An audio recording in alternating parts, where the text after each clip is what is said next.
Okay, guys, we are live. So for those listening at home, welcome to the Dungeon Musings YouTube channel. My name is Kevin Madison, and I will be your friendly dungeon master this evening. Tonight, we are carrying on with our ongoing campaign playing... watch, I'll hold up my rules compendium here. Advanced Dungeons and Dragons... Sorry, not Advanced. Dungeons and Dragons 3.5 edition. Playing in Greg Gillespie's classic Mega Dungeon, Dr. Greg Gillespie's classic Mega Dungeon, Barrowmaze. And with me tonight are some of the stars of the Barrowmaze campaign, Barrowmaze 3.5. Guys, when we go through the order, I'll go the order I've got you on the screen here. Why don't you tell us who you are, who you're playing, and what level are you currently? First up, returning from his encounters with overtime, is John. Yeah, it's just like Overtime's killer. So was Kyrion's last session. Yeah. I was playing Kyrion, the fighter cleric, or he's a fighter cleric, and he worships Saint Yig. And yeah, he likes to use two-handed weapons and not dying in the Barrowmaze. Yep. All solid plans. And next up is Dave, our resident armor smith. Hey everybody, I'm Dave. I am playing Bergour. He is a half-orc barbarian rogue. Conveniently, both John and I went multi-class after the session where we only had martial characters and no rogue, no cleric. Yeah. So we are a party amongst ourselves. I'm thinking I might take another class still. Maybe John wants to throw in a little wizard, and then we can have all the bases covered in case no one else shows up. I've got the intelligence for it. Nice. So we also have, let's see here. So Dave was here. Were you here last Friday, Dave? I'm trying to remember. Yep. Yeah, you got back from vacation. Right.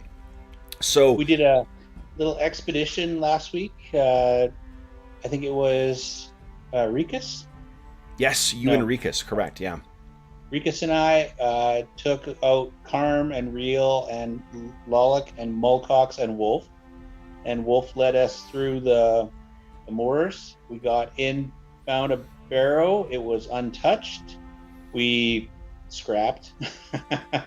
Almost died. Actually, we were very close to dying. Actually, no, we did fairly well. We were fighting these creepy, weird, undead things that were shrugging off a fair bit of our damage. They were coming at us only one at a time and then two at a time. Mm-hmm. So it didn't seem like we were like totally, going to bite it there or have a TPK. But we were a little wounded. We decided to push on, crack open the mound, and we went down and fought centipedes, which were like one-shot kills. But we could not hit the damn things, not because they had great armor class, but because we were rolling 2s and 3s for like 3 rounds. And they were just chipping away at Bergour and chipping away at Rikus, and then finally Bergour pushed into the room. The rest kind of followed, and I think it was our henchmen, really, the hirelings, that kind of bailed us out and killed a couple. Cleared the room, looted the tomb, made off like bandits, got home, partied, bought some new stuff. I don't know. It was all good. And now we're fortune and glory. Yep, we ended our session in Helix with our heroes resting for a couple of days because they were all suffering, or many were suffering from ability damage as well, too. And Rikus had some kind of plague thing, didn't he? He was like... Yeah, that's right. You guys also picked up there's a swamp sickness because some of the group was injured in the course of their... while they were out in the Barrowmaze, and then went trudging through the swamp without properly securing or binding their wounds. So, yep. And then near the end of the session, I called in a favor from St. Yig, got myself a couple of healing potions, and Rikus bought a healing kit to help with binding wounds and stuff. And yeah. So. Kyrion, we are assuming, has been resting. Did Kyrion have any persisting ability damage?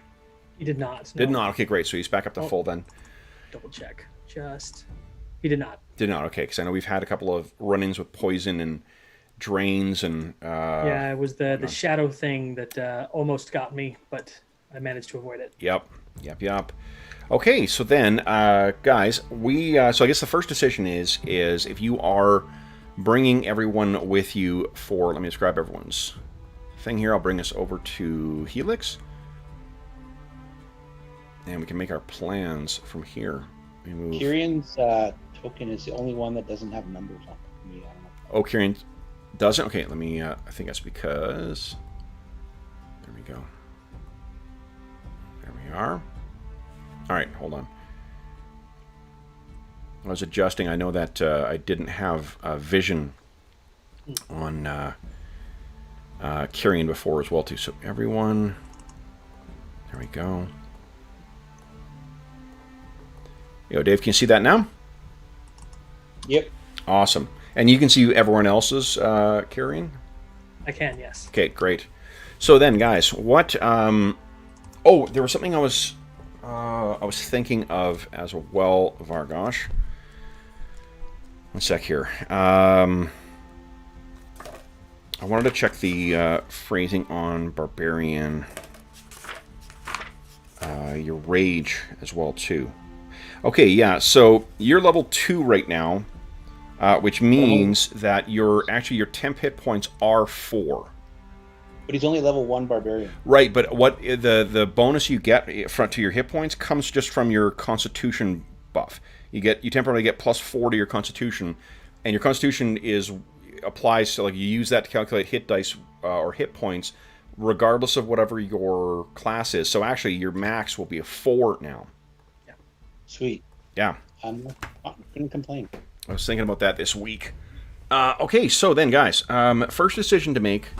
The party is back. Oh, let me. Who's our party? I do like Vargosh's new character picture.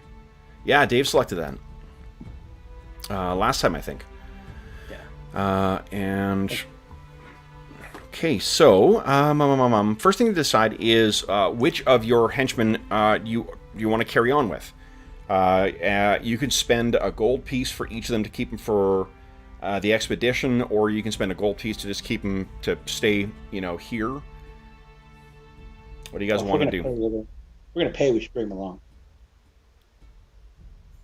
Yeah. So is there anyone you want to release? Are you keeping everybody? Everyone gained Lolok and Wolf and Mulcox all gained a little bit of XP last time. Carmen and Real are already 2nd level, but they're, inching their way towards 3rd. Yeah, actually, those guys are moving along. They're not far behind Vargosh, because I missed a session. Yeah. So yeah, Carmen Real are in that 2100 out of 3000 right now. So a couple sessions and they go up again. Mm-hmm. I put Bow Wow on retainer for when we showed up without an arcane caster. Is he still available? He is still available. Yeah. Because I would like to.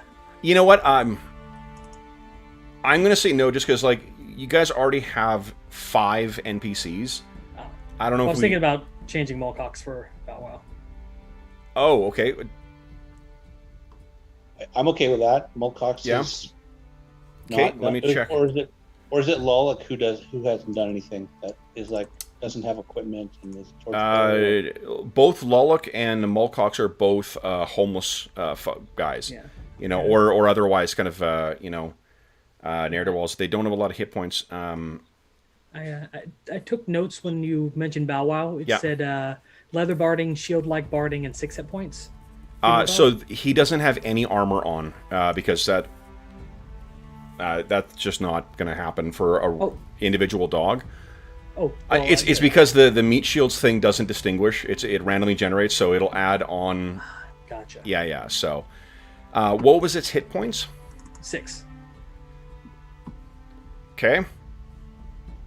So yeah, Mulcox has a 400 hit point, 400 experience. 400 hit points. Well, it's probably in the same realm. Okay. So if we decide not to take one, do you want to decide not to take Lolok? So the thing is with Mulcox? Wolf has this. Well, they've already sort of picked up that there is an unusual intelligence to that. Does anyone have animal handling? Well, we learned from casting the detect magic, or having the detect magic cast, that Wolf is polymorph. What I'm saying is that Wolf is actually a polymorphed. It has been subject to some kind of polymorph spell, The other is, like, as long as you've got animal handling or someone in the group has animal handling, you'll be able to control it like a normal animal, but...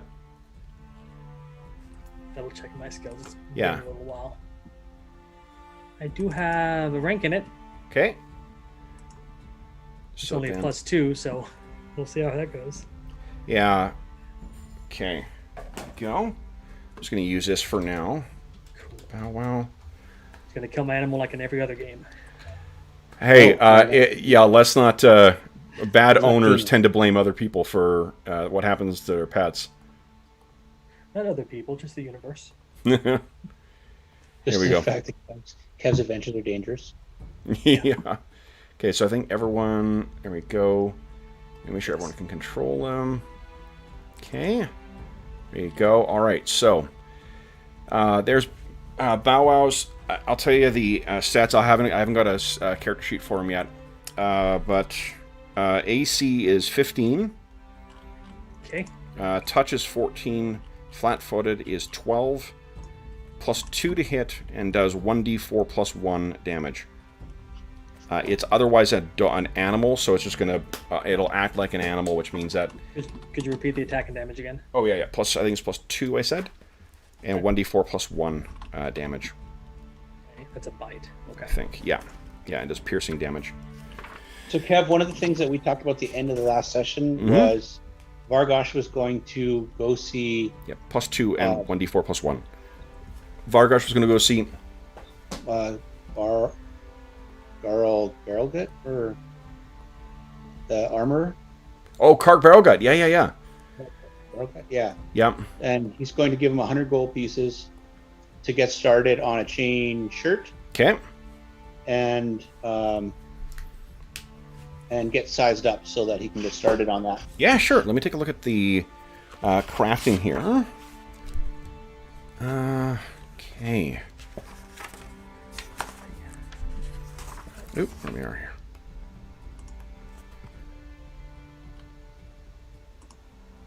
Okay. John, one of the things we were talking about at the end of the last session as well was maybe upgrading some of the equipment for some of these guys. Not a lot, but like for Carm and Real. We do have 2 heavy wooden shields. I think we gave a shield to each of them. Real has one of those heavy wooden shields, or had, and then it was traded off for the metal shield that Rakis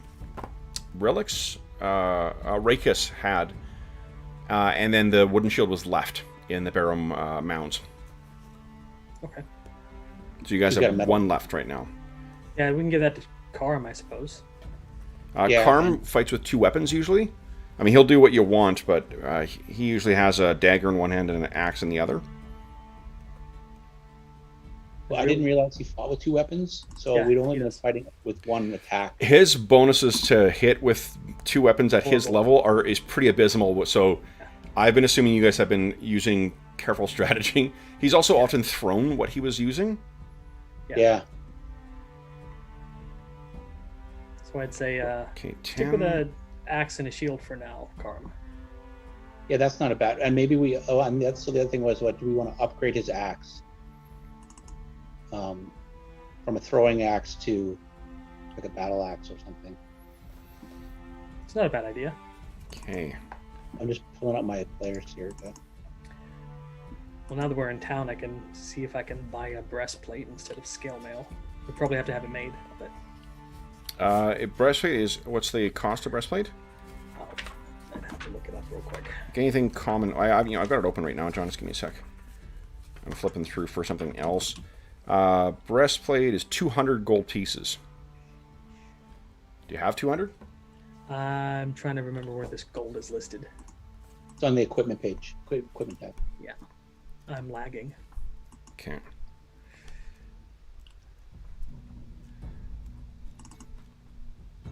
I don't think So we got master- away with that much Masterwork was an extra 300. Master is an extra 300, correct? for a weapon, And- right? For sorry? For a weapon? Weapon or armor, I think. Yeah. I think it's half And that so- for armor. and that's what Vargosh was doing. He's putting 100 gold down towards Masterwork chain. Gotcha. So you guys got made out like bandits in the last session. Yeah. Masterwork's only 150 extra. So the base cost plus 150. Yeah, they did pretty well last time. Yeah, by making it into the actual mound. So base cost plus 150. Okay. For their armor, yeah. Ooh. They will have to craft the breastplate for you. Yeah, I figured they wouldn't have it. Do you have the gold for it yet? I don't have enough for it, but maybe I can put a down payment on it. Well, he can only work on one at a time. Oh, okay. Yeah, so he does have his idiot cousin who works with him. So the two of them, like you could have, if both of you want to pay down payment, they could have two people working on it. But we don't want his idiot cousin doing our work, though. I think we want to. You sure? It's supervised by a card. Nah. Like mechanically speaking, they both have skills in it. Karg is a little better than what the other is, so he'll get it done faster. What kind of armor are you getting, Dave? Chain shirt. Chain shirt. He'll probably get done with that faster than a breastplate. So. What's the time on that? Well, he wants a masterwork chain shirt, so it's actually more expensive than yours. Yeah. So I was just trying to work that out here. So it is. It's going to be at least a week worth of work for him to get this done. Okay. So.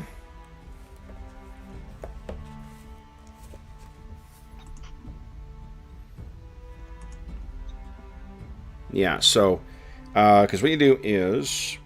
Because I've got 250 gold right now, so I'm going to need 400 to pick it up. So chain shirt, you just need 250. Yeah, 250, because it's 100 for the base cost plus 150 for the masterwork.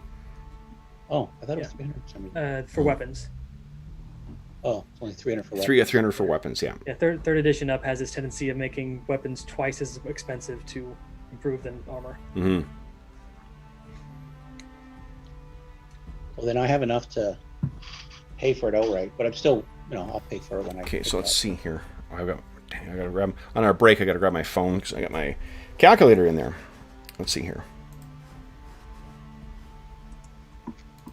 So, what are your thoughts on upgrading? Like Karm's weapon and... So let's see here. Yeah, definitely. I don't have the funds to do it right now because I missed out on your loot session, but... Yeah. But because like a battle axe is only 10 gold, so I could pay that. I have enough, a little bit more than enough to put a 10% down payment on my armor, so... Oh, he's gonna want half. Oh, crap. Bargosh, can you spot me? How much you need? 100 gold. Well, 80 actually, but... I mean, you'll get it out of my share of the treasure if we survive, so. If you survive, yeah. Okay, sounds good. Alrighty. Oh, someone's trying to say hi. I'll give 80 gold to you. Cool. There. All right. Then, yeah, I think upgrading Karm's axe to a battle axe is a good idea. Okay, so I will just pay that outright. I'll be like, Kev, do you think Karm would be okay if we don't pay him the 1 gold if we buy him an axe? If for who? Karm, if we buy him a 10 gold piece axe instead of paying his one day gold piece retainer fee? No, like what'll happen is that he'll make a roll. He's already got an axe. You will make a roll, and it will determine whether or not he's left or hired onto some other group during your absence.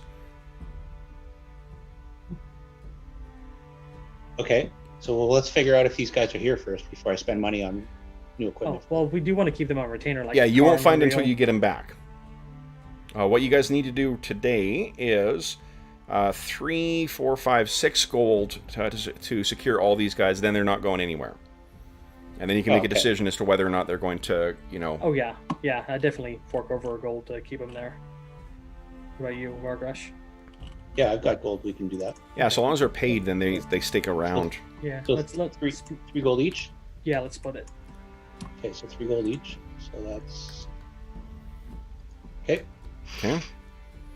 Then get Carm the battle axe. So then Carm will be around tomorrow, and I'll be like, "Hey, Carm, what do you think of this?" And I'll take him into the weapons shop and Mhm. be like, "This will hit harder, do more damage. What do you think? Okay. You keep your hand axe just in case you might need it. You know, weapons break, they get lost. Yeah. You know, Yep. He'd definitely be up for that for sure. He'll take whatever you offer him, Okay. better than his hand axe. yeah. 3. Argosh just paid outright for Carm's axe. Okay. Okay, John, can you go in No. and add the weapon? Yep. How are you Want guys doing for healing potions as well too? That's the only other thing really to decide before you head out. I've got 2. Check my equipment because Okay. I am the healing potion. I don't know if Real has for equipment. Single-use items. Oh, I'm like, there's nothing there. I'm on Carm sheet. Da-da-da. Okay. I have nothing there.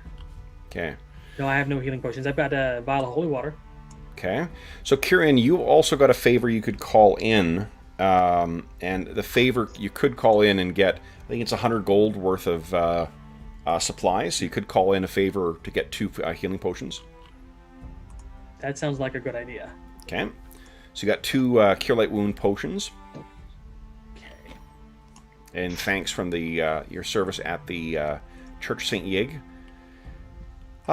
Do you guys wish to head out to the moor today then? Yeah. Sounds great. Excellent. All right, so then let's turn to our encounter table. So I guess first off, are you leaving Mulcox behind, or are you bringing Mulcox with you?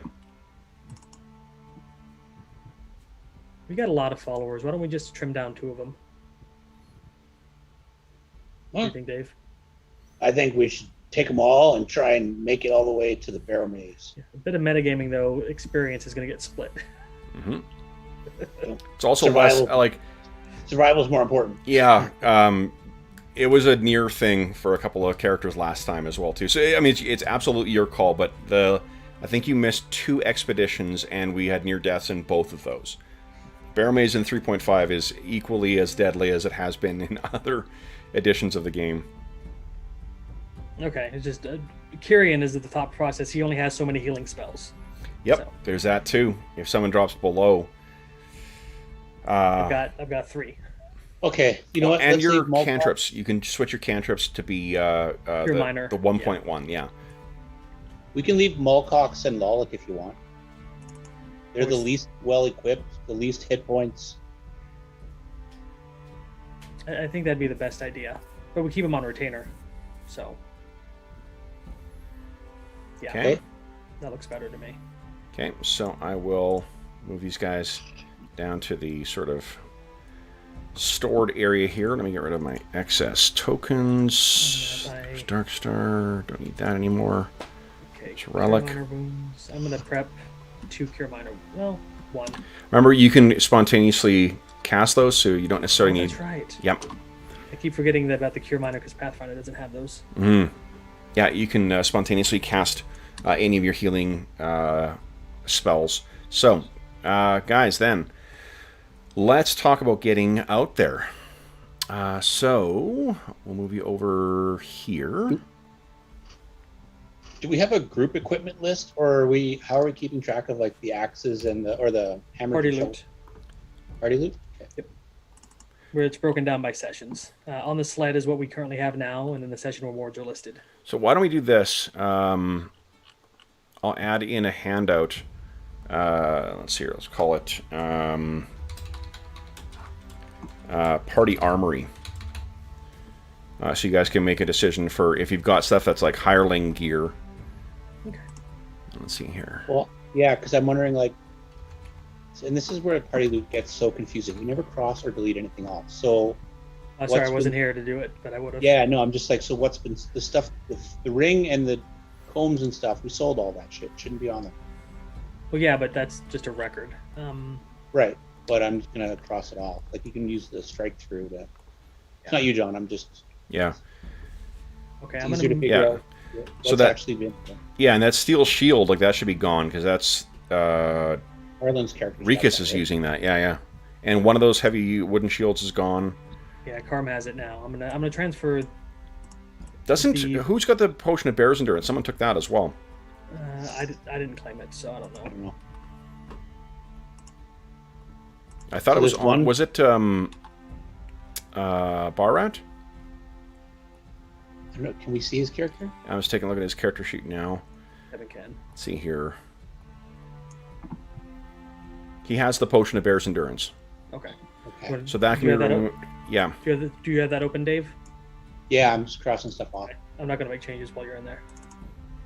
But I updated the party armory with the dagger and the heavy wooden shield. Yeah. Okay, you take. I'll get rid of those then. Yeah, you can. Okay. Bookkeeping. Yay. Yeah, and the Welcome to Wizard's father's World. like the gold ring, the necklace, the bracelet, the gold circlet, all that stuff's been sold. The stuff on the sled is on the sled, so don't sell that. Session 3 reward of Tomb Yeah. Robber. Oh, there are 2 torches gone as well from the sled. Okay. I'll reopen that once you're finished up in there, Dave. Okay. Boring math for loot distribution. That silver circlet and stuff, John. That's the stuff that we Yeah, you can just cross it cross all out. that off. That was just make sure the 10% got to the church and whatnot. So. Mm-hmm. Curious And that's what got you for it. guys your favors as well too. So good on ya. Okay. All right. So we have Kieran. I can't remember. Did you take points in survival? I do have a rank in survival, Okay. So what is your total survival bonus? just a +2. Okay. You know it's just I've got just you guys tonight. Let me just do this quickly. If you could put your okay, so let's have Dave. You're going to control Reel and Wolf, and then John, you're going to control Carmen Bow Wow tonight. Okay. If you guys could put in their various ACs as well too, as well as your characters, I'm just going to copy all that shit down so I don't have to keep asking. Okay, So- I'm just gonna close up party loot. So what are we putting in the ACs in the green? Yeah, AC, touch, and then flat-footed. Just put it in chat for each of the characters you're controlling. Oh, okay. Real. That way I can. Thanks everybody for joining us tonight while we do a little bit of party. Yeah. Well, this is just it is when you're running a sandbox game with different casts at the table each time and different people. This is just sort of something you need to do. We do have the first section of the Barrowmaze all set up with dynamic lighting and everything, though. Now, so I have that, and I have hand-drawn some maps for it as well, too. So it should be pretty fun when you guys get there, if you guys get there, or if your next characters get there. Excellent. Thank you very much. One of our cats likes staying in our stairwell and yelling. That's okay. I feel the same way. It's Friday! It's Friday! Woohoo! It echoes, so. What is Reel's flat-footed? Oh, 15. Okay. I just need Vargosh and I need Wolf, please. Yep. Just doing that now. Okay. Okay, sure. Wolf is AC. Well, Oh, Dave, that 400 SP in the group gold, that was for buying Adventure Gear on the shed. I don't think we spent that. yeah. I'm going to add it to the shed. I'm out of it now if you want to change that. Okay. Okay. All right. Okay, there it is. Thank you very much. 12, And 10, 10. Torches down. I just need Vargosh, and then we're off to the races. Sorry about that. That is one thing that I, within... I guess you wouldn't have copies of the character sheets in physical person anyway. Awesome. Okay, you see 15, 12, 13. Great. Okay, thank you, guys. Alrighty, so it should be 3 hours to get to the Barrowmaze. So we need to make some survival checks here. We'll have our 2 PCs. I'm assuming that Wolf is going to take the lead again because of his sick bonus to +6 to survival. Yep. Okay. Then, why don't Vargosh and Kyrian each give me a survival check, please? Or give us a survival check, I should say. Ooh, enough to assist. Yep. Yay. You really want me to help this? Yeah. Well, you know. Mm-hmm. He took 2 points in survival so that he would have a 0. flat 0. Yep. There we go. Alrighty, so. Hey. Negate his will penalty. Nice. Next takes skill focus. All right. So, you guys leave the safety of Helix, head through the farms and the fields surrounding that on the well-trod trail up until the first entrance to the Barrowmaze. And then you enter in. I'm gonna have to think about what Conan's career path was to figure out what my next level is gonna be. Yeah, that is a contentious thing. You're at Zamora right now at the Tower of the Elephant. Yeah. For his career. So Barbarian rogue fighter. yeah. All right. So but then you reach the edge of the Barrowmaze and plunge into that silent and confusing morass. Next hour, guys. Would you both kind of give me a check? I'll let you roll first before I roll for Wolf. At 20. Nicely, Vargosh. This looks familiar. That's great. Okay, so that's +4. All right. So Wolf, after another hour of travel, along his ears go flat against his head, and then he turns and walks past you guys and begins going back. Unfortunately, as sometimes the case in the Barrowmoor, he managed to get himself lost. But now seems to have brilliant help. Realized that he is lost. That's where Vargosh's 20 came in. It's like, we've circled around. What's up, Wolf? Yeah. Vargosh is, says, "Are you sure this is the right way?" And ears flat against the head. It appears that may have not been the right way. So 2 hours down, but you guys have figured out you were going the wrong way. Would you kindly give me another set of survival checks, please, guys? I'll hold off. That one from Vargosh. Both ends of the spectrum. Well done.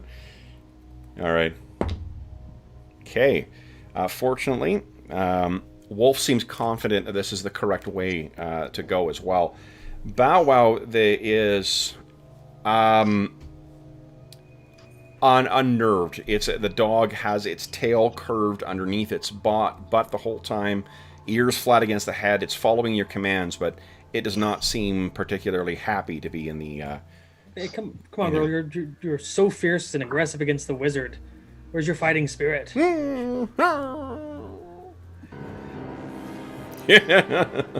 Perfect musical cue. That's what happened to his fighting spirit. Okay. Then, let's see here. Next up, guys, giving us another round, please. Vargosh and Kyrian for assisting. Can't assist. Uh-oh. Okay. And you guys have 4 points of Astonishing Fortune for tonight. Okay.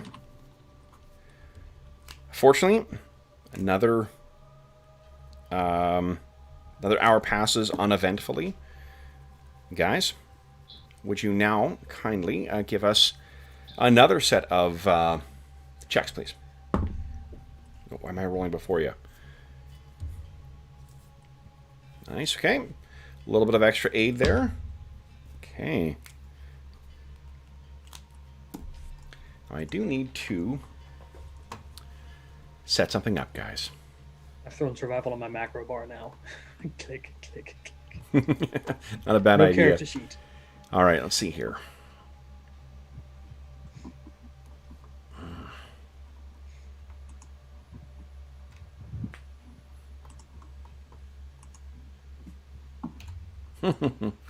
Oh, I just came across a map with dead characters from another campaign. I still have them lingering because I keep copying the Barrowmaze game over, so I've got like 5 different games worth of characters along here. Yeah, because we've played it in Pathfinder 2nd Edition, Scarlet Heroes. What else have we played in? Shadow the Demon Lord. Technically Starfinder. AD&D Oh yeah, 'cause second. we did that. AD&D that second. one shot. And I Ladies think... and gentlemen, this is the pseudo Barrowmaze channel. Yeah, exactly. Well, that's a terrific mega dungeon, so... A great Well, we're setting trying in to- general. We're hopefully trying to get to the mega dungeon Yep. so we can showcase some of the beautiful artwork and. Yeah, when I've got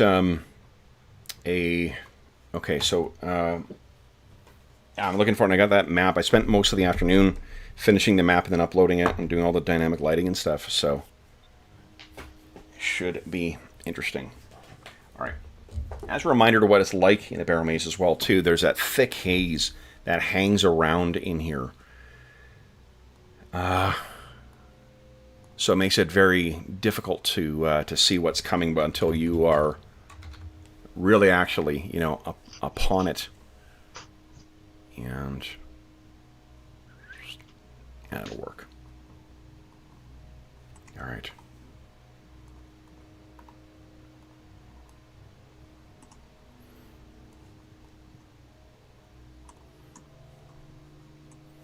Mm-hmm. Whoops. Here, just slapping the bugs. 3, 4, 5. Well, remember, there is very few in the Barrowmoor. It's deadly silent in here. Oh yeah. Yeah, Must so be I his haven't mind then. put any, what do you call it? Any sound effects like we do in the Shrieking Mire. 1, 2, 3. Freaking Myra was horrible.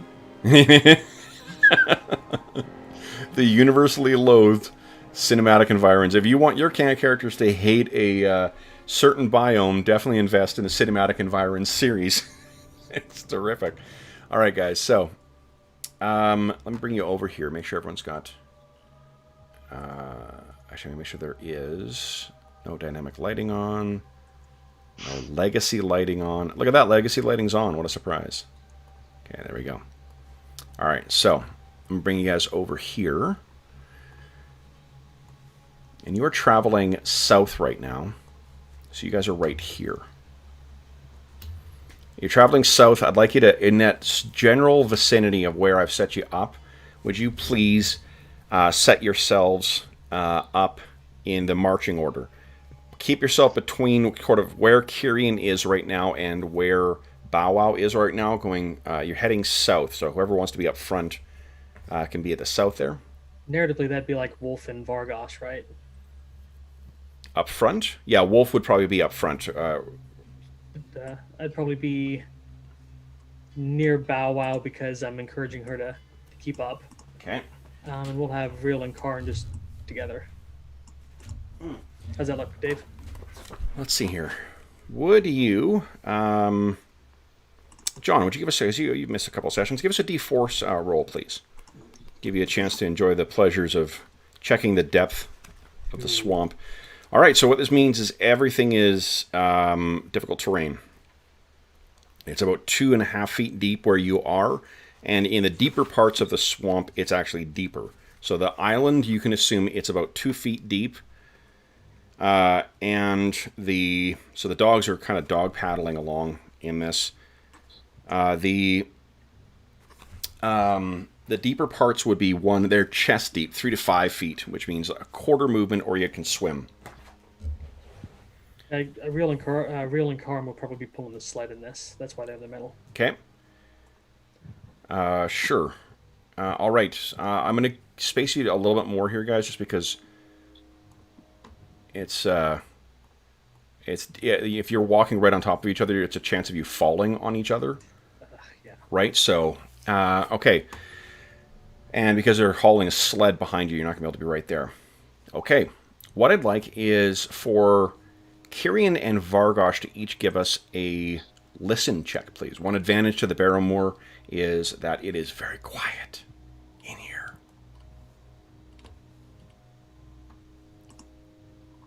Ooh, Kyrian. Kyrian doesn't have a good listen check. Okay. Compared to Vargosh. Hold my beer. What the? So unfortunately, you do not hear it until they are moving. Until it's too late.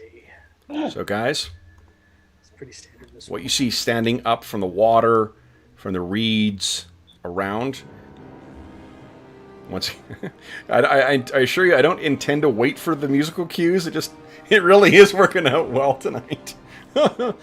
This is what comes shambling up, guys.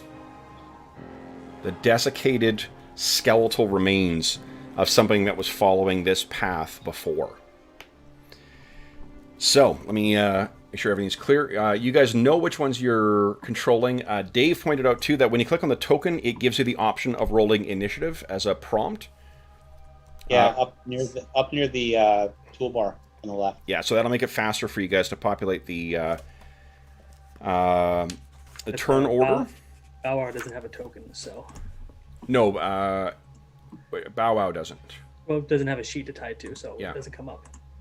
That's because Bow Wow's going to die immediately, so... No. You've had bad luck with any wetlands and hirelings. Guessing Bow Wow's going to have a +2 for initiative? Yeah. Okay. Hey! Hey, nice. All right. Scared dog is quick. All right. And then for them... let me roll here. Oof, oh, Jesus. Nat 20, guys. No. Well, at least I got that out of the system instead of an attack roll. Yeah, that's exactly right. Okay, I'm going to copy one of these guys, put them way down here. Add the turn, and it is... Yeah, that messed me up last time. Yeah, oh, yeah. Because Kev had a token off to the side that he was using for initiative, and I could just see it on the edge of my sight, and I was like freaking out because I thought there was another wave coming, and I was like... All right, so there we go. We got a Skellies are up first. So let's first... We're going to get some fighting tunes on here. All right. Now, first up is the skeletons. So they did spend their surprise round getting up. So they are standing. And they died with weapons in their hands. So here we go. So difficult terrain. How fast are they? Oh boy. 1, 2, 3. Okay.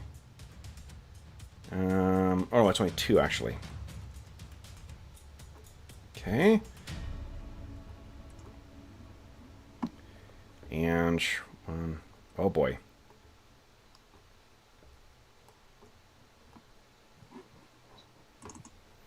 Okay.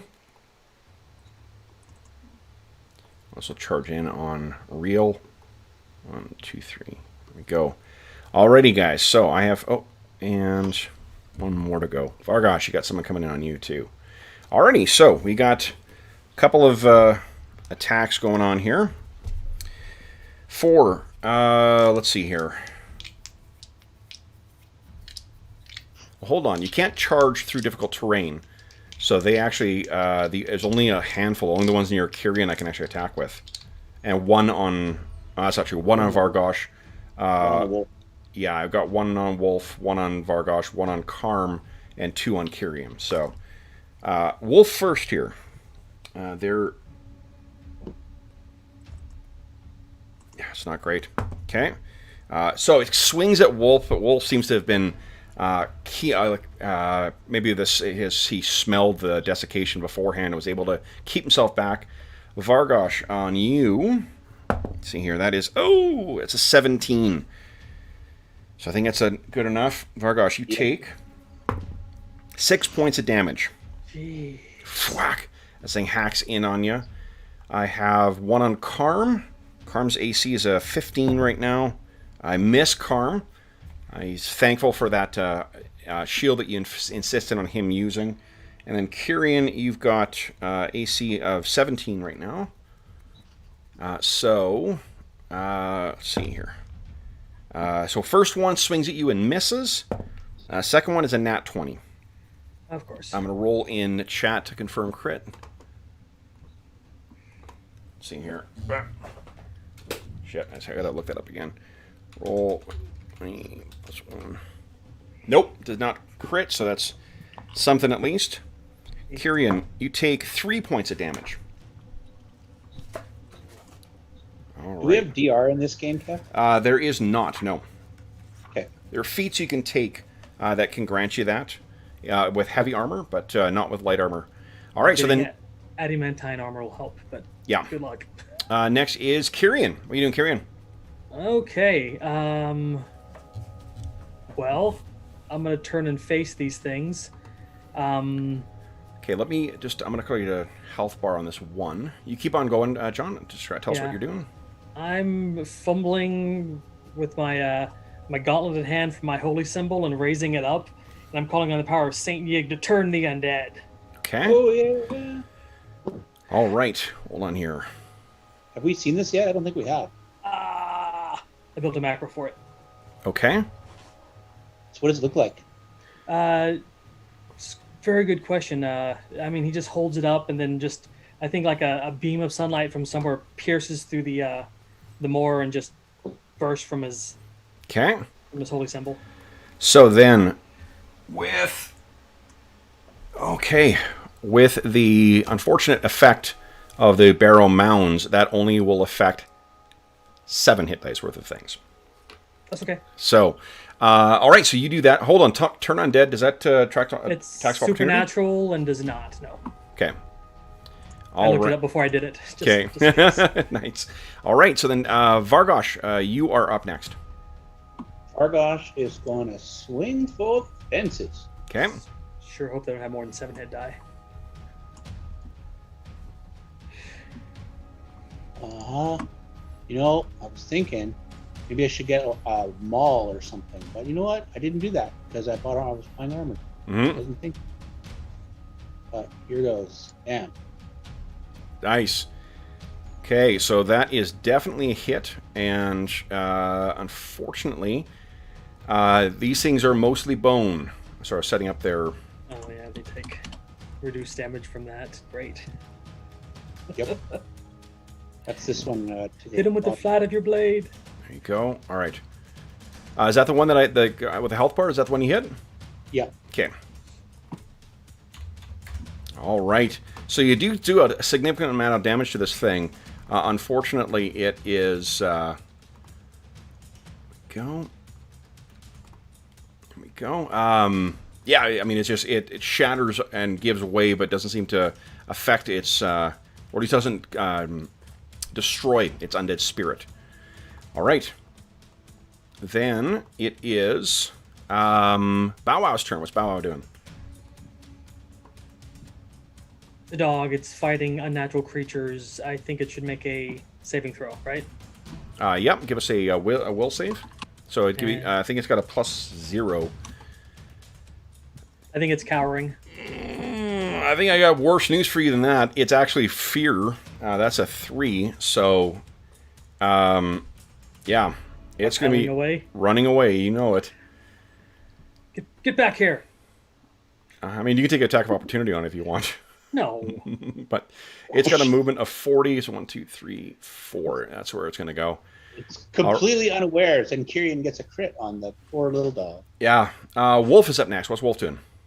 So, Kev, I've never played Wolf before. It's a character that's polymorphed into a dog, but it still has, like...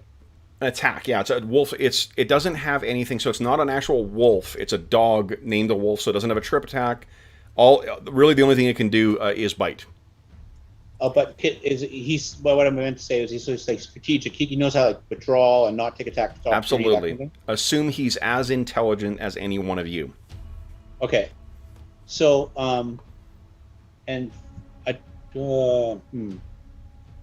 so withdrawal. Is that a feat or a Withdraw is a full round action, and the first square you move doesn't affect. I think it's square. Yeah, it's the first square. So you can. It's not your first 5 feet. Oh, so that doesn't really help much. No. Because he's in every direction that he goes, there's a bad guy. Yeah. So I think he'll just attack. Okay. Until there's an opportunity to escape. Sure. Go ahead and make an attack roll. Whoa. Okay. Whoa, solid hit. And Wolf's angry. Yeah. bites are crushing and piercing, I think. Piercing. Oh, they are? Yeah. Crushing is not a thing.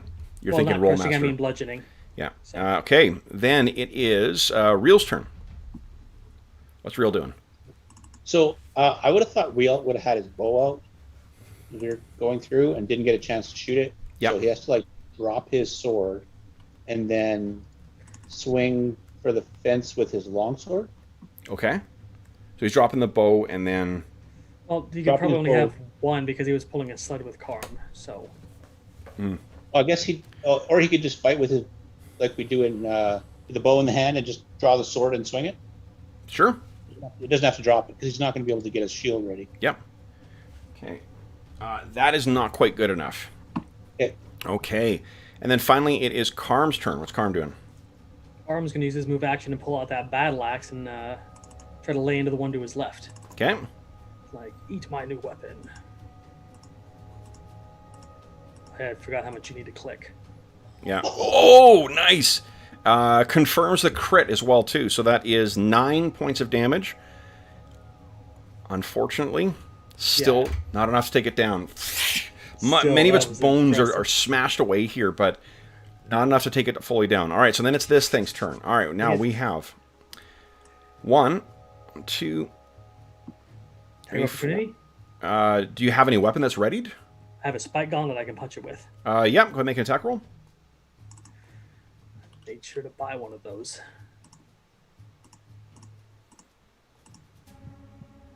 Okay. Wow. And then Real has an attack of opportunity as well. Oh, these are the ones that are fleeing. So does from Karm, yeah, because of the turn. Come on, Karm. Crit him again. And that's it. All right, so Karm does manage to tag it, but it does not, unfortunately, do any damage. All right, so let me mark with Ochre here. These are the ones that have been turned. Blessings of St. Yig upon you. Okay. Then the others, see, on Karm, that is a miss for Karm. Okay. Then on Vargosh, attacks you. Shit, 17 again. Vargosh, you hit again. 5 points of damage this time. And we have 2 on Wolf. Nat 1 is not going to do it. Oh shit, that one is actually not quite good enough. I miss Wolf by 1. Narrowly swings and Wolf sort of leaps to the side. Then it is Kyrion's turn. What are you doing, Kyrion?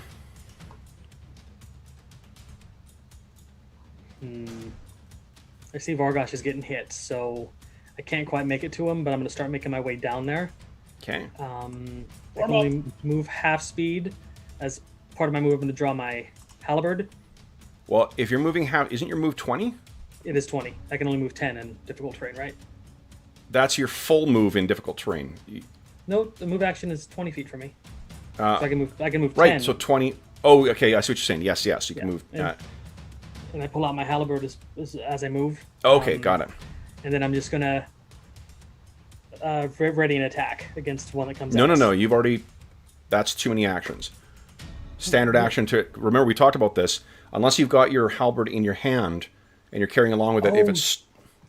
Yeah, I was at 3.5 says base attack bonus 1 or higher can draw a weapon as part of moving. Right, but we've talked about pole arms. This is any reach weapon. I'll just get it out. So okay, yeah, it's because and it's choked up for long reach. Well, I mean, there's no such thing as short reach in 3.5. Well, I'm sorry. I'm mixing things. It's been Yeah, it's okay. It's actually in fairness, it's actually easier in 3.5 than it is in 2E because of the choking up. So like just the only two things that like we've talked about this because it's either stored or you've got it and you're carrying it.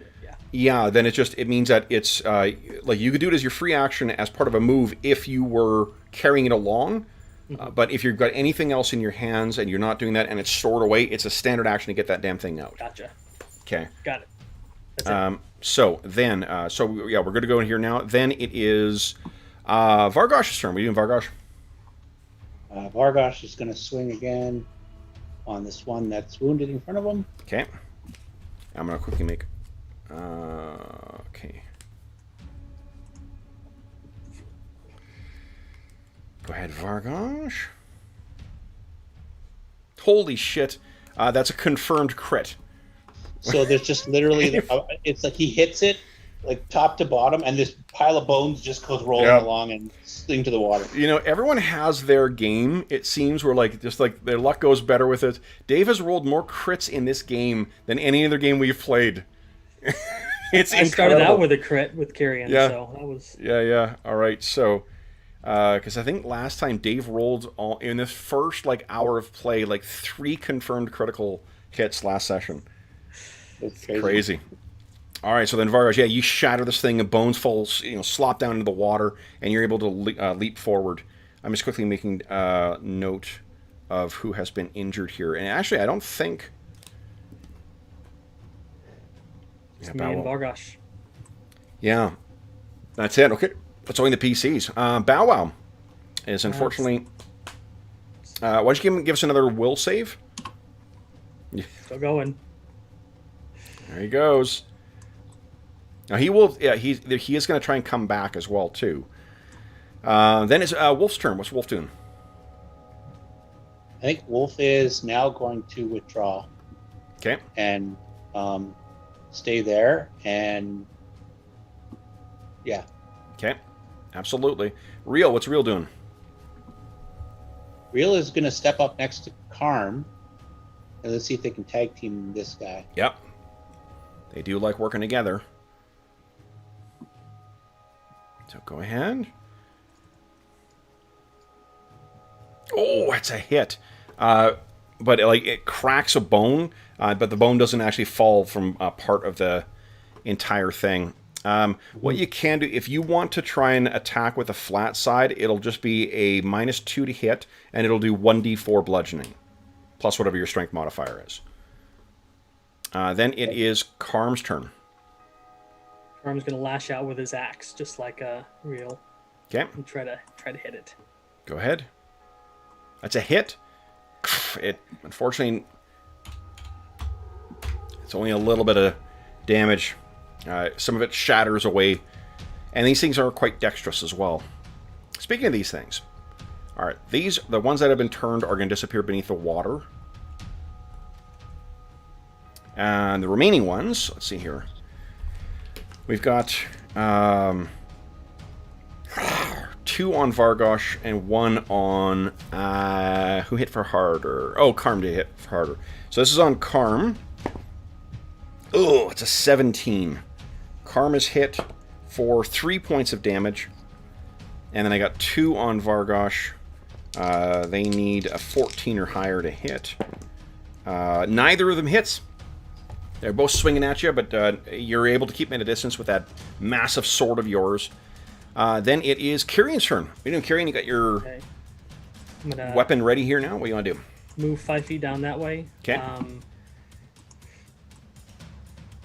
going to try and nail that one with my reach weapon. Okay. And try to hit it with the flat of my blade. Okay, so -2 to hit. Okay.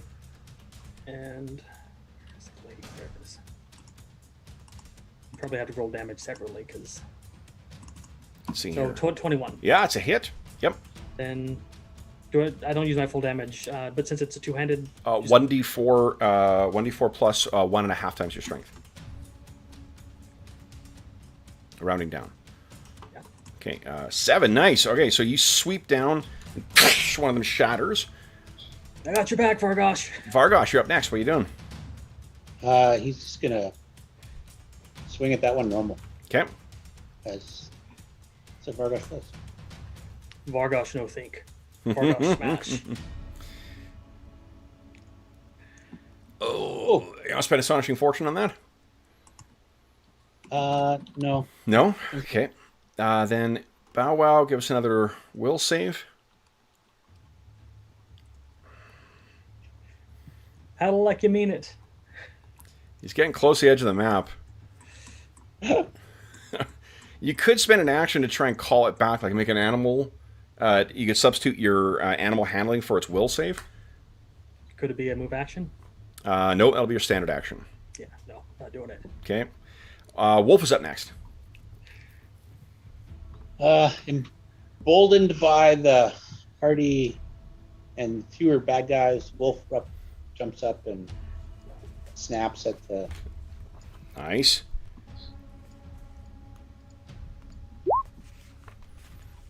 Jesus Christ, Dave.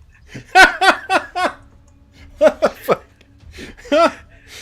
All right. So yet another critical. He, like, tears a skeleton's spine out or something? I don't know. And just I think like it's the weight of its body smashing up against it just destroys this thing, brings it down, and it's tearing and snarling and like throwing stuff to the side. We've been playing for less than an hour and a half. Yeah. Jeez Louise. Okay. And a max damage on the crit damage. Yeah. Wow. Okay, so hold on here. Yeah, so that one is down. Oh, it still has one left remaining with Real and Karm. So, Real, you're up next. What are you doing? Real's like, yeah, we can do this. We got this. We got this, right? Really? You can whittle it down? He hits, still not... was that with the flat of the blade, or was it... No, I guess not, right? No, that was normal. Normal. Okay, so unfortunately that is not quite good enough. Then it is Karm's turn. What's Karm doing? He's gonna try to hit it with the flat of his axe. I put the -2 in for this one, so it should be correct. No, so he misses. Yeah, it's a clumsy way of swinging that brand new weapon of his. All right, this thing's turn. Then let's see here. What's he going to attack? He's going to attack. I think continue on Karm. That's the one that pissed him off last time. That is a miss, terrible miss. So it swings, but even though I think he may have actually buffeted it a little bit with his battle axe. Then it is Kyrion's turn. What are you doing, Kyrion? I'm gonna move 5 feet down just so I have some excuse of not swinging over Real and swinging my glaive with a -2 to try to. I'll put that. Go right ahead. 14 to hit him. 14 is good enough. Go ahead and roll 1d4 plus whatever your I don't have. That is enough. Smash. All right. Glaives are not meant to be used like this. Would you kindly give us... Oh, shit, no. Bow Wow's going to be gone before you get a chance to try and call him back. So... You think it's quiet? He'll come back when he calms down. All right. Think positively. So, then, guys, with this done, Bow Wow has run off. You can spend time trying to get the dog back. Can Wolf go run? Wolf's way faster than us. Wolf is faster than you in this terrain, that's for sure. And he's got scent, so he might be able to... Well, he's tracking through 2-foot water, so that's not really going to be helpful. Wolf, go get the dog. Okay. Well, do this. Wolf has a character sheet. I don't think I've filled in his survival yet. Give me 1 sec here. I'll just add that. It was a +6, right? Yeah. Let's see here. Anyway. Okay. Kyrion will minister to Vargosh. So he's got four points in it? Yeah, well, he's also got like special bonus. I'm just going to put it in as 4. So go ahead and give us a survival check for Wolf. So Wolf's not going to be able to... That's not good enough to find him. using the same difficulty I would if you were lost. So, Wolf does go running out, but is not able to immediately hold him, which means you could try and, like, search party it for the next hour and try and find the dog. Okay, let's do it. But Well, before we do that, I'm going to cast Cure. before we start Yeah. romping Wounds on through the Bargosh. swamp, you want to heal some. I'm healing you. You have 5 Okay. hit points. Appreciate Okay. that. I'm not going to use all my healing because if we get the Barrowmaze. Yeah. So Well, Carm's down 2. Or down Yeah. what? he's down to 3 hit points. Yeah. And yourself. Yeah. I should be fine. Okay. So then, Yeah, Kieran doesn't want to leave the dog behind. I'm going to let you guys go ahead and aid with this. So, Vargosh and Kyrian, you can go ahead and give... okay, so Kyrian's not aiding.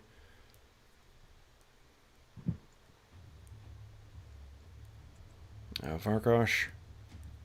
Yep, just changing the sheets. Yep, so +2. So then, why don't you give us a check for Wolf at +2. Oh, and what we've been doing too, John, is putting dots, like colored dots to match your color for whoever you're controlling. Oh, gotcha. Yeah. I was wondering why those Yeah, dots yeah. appeared. And is that last column the temporary? I don't know. The miss modifier? I'll just Oh put yeah, it in- doesn't prompt for the skills. Nice, you find him. Back here. Okay, however, he Before. does have a level of dread now. So he's going to be more prone to fear in the future. That's right. All right. Good. Good dog. So then, guys, let's bring us back to this. You have been traveling for 5 hours right now, and you are still not at the moors. 1, 2, 3, 4, 5, 6 hours. Forgive me. So Okay. this is about. You guys have been leaving earlier for these, so this is about 1 in the afternoon right now. If you're on the right track, you should reach the Barrowmoor or Barrow Mounds by 2 o'clock. What do you think, Vargosh? Should we give it another hour and then head back if we don't find it? Yeah, if we don't find it, we got to go back. Okay. Okay. Then give us, each of you guys give us a survival check, and I'll roll for Wolf. Why am I rolling ahead of time? There we go. Which sheet am I on? I think I'm on a wolf sheet. Hold on. Switch. I think Kev's rolling it, so we're surprised. Yeah, I'm rolling for Wolf, so you guys don't know. Okay, Var. Nice. Okay, so +4. All right, guys. So then, you are grateful when you stumble out of the swamp and into the haze that is the Barrow Mounds. So, let me place you guys on our Barrow Mounds map here. Okay, so zoom in. The Token of West. Now, what you can see with the one that is marked there, that is the mound that you guys had cleared out. Let me get my Barrowmaze map here. You guys can move each turn 2 hexes. And every 2 turns, you have a potential for a random encounter. Every 20 minutes. Who wants to make the move for the party? We're trying to find different spots there, Kyrian. We don't want to go to the same. Yeah, if you already cleared it out, why would we go to the same one? Let's head like northeast. What do you think? Okay. So I can move the token Sure. if you want. Yep. So we'll go directly north for 1. Okay. Let me reveal here. And northeast. Okay. There is nothing there. Go ahead and move 2 more hexes. Okay, we'll move to the northeast Okay. Nothing. and to the north. Nothing. Okay. 20 minutes so far. Where do you want to move next? I think we should keep the same direction. So north, northeast? Sure. Okay, we'll go north, Okay. northeast. Nothing. And nothing. What is... Okay. Go ahead and move yourself 2 more squares. Okay, north. Okay, so you think... let me double check this here. 1, 2, 3, 4, 5, 6, 7.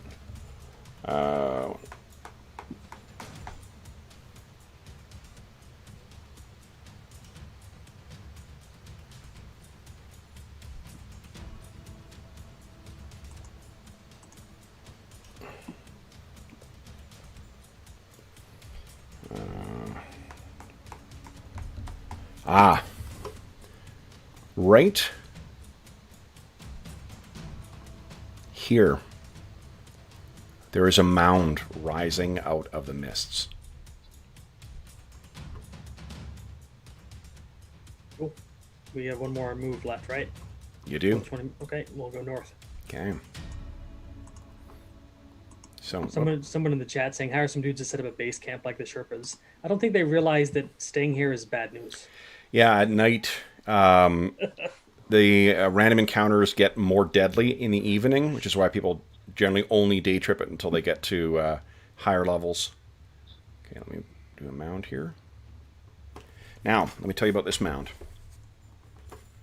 This is actually a mimic mound. It's going to eat you. No, I'm kidding. It'd be a pretty good mound, though. All right, so this mound has a slab across the base of it, leading in. However, the base of the mound, or the mound itself, the slab, is exposed.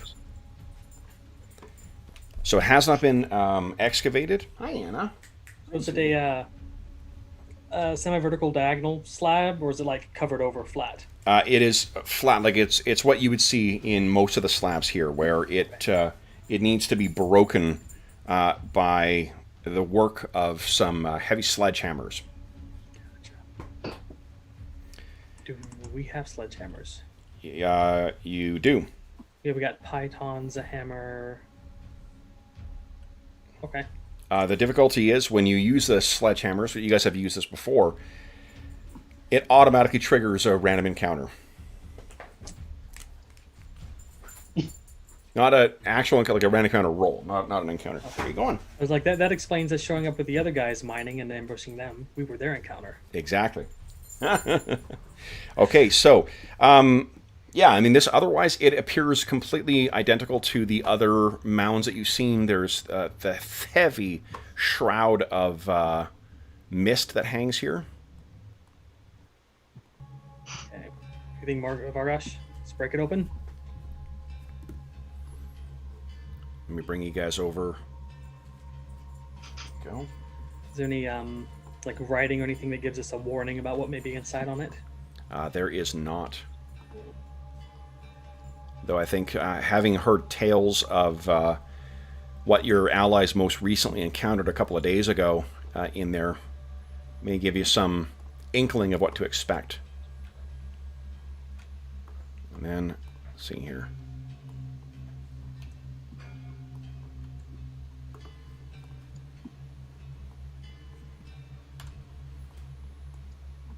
Okay. Now, let's see here. Yep. And I'm going to give you a temporary sight here, some temporary night vision, so you can see the extent of the haze. Here, let me bring you guys over to our mound map. Here we go.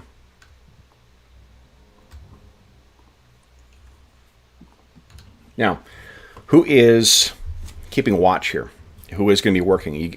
Two of you at most can work on breaking open this seal. Who would like to do that? I think we go with Carm and Real for now. Get them working on the thing. So go ahead and Yeah. position them next to the mound. Is this bit here? They are there. They're kind of already on it, so. Yeah. I'm gonna keep an eye out with my bow. Okay. All right. So, This You one got- is thick. yeah, it's super, super thick here. So, you guys set yourselves up, and Reel and Carm go to work. Whack, whack! Whack, whack!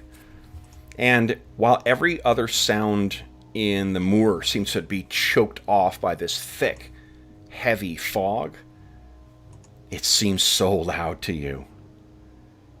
So you keep thinking you see things out in that mist until you hear a 20 minutes has passed, and they seem to have broken through. Oh, I thought it was a heavy footstep of something. It's like, run! John, you're the best. No one gets the willies from these horror games like you do. It's great. It's the narrative. I love the story. So. Oh, fantastic. Okay, so then, that seems to have broken open, guys. And our music, once again, suggests that something good will be happening within. Good. What do you guys wish to do? All right, I'm going in. I'm double checking the duration of my light spell. You want us to put it in like a marching order, Kev? Yeah, let's. I'm gonna quickly set up the what this looks like inside here. You want up front, Tyrion? Well, considering I have a reach weapon, I'm probably better suited to the middle or the rear. Okay, so let me show you what we've been doing. What we did last time, because like these, many of these are not actually mapped out. They suggest you use the random mound generator. So we just draw some like rough, like crude polygons, or to set up, not polygons, whatever, random shapes to replicate what's going on. So this is, let's see here, 1, 2, 3. Robbing the dead, how low can they go? TPK for this offense. That's all the Barrowmaze is. Yeah, totally. I 100% agree. 1, 2, 3, 4, 5. There we go. So that'll be the hallway. Oops, shit. Get rid of that. Okay, so this is going to be the hallway leading down. What you see, Dave, maybe I can rotate this just to make it easier. Boom. Let me move this.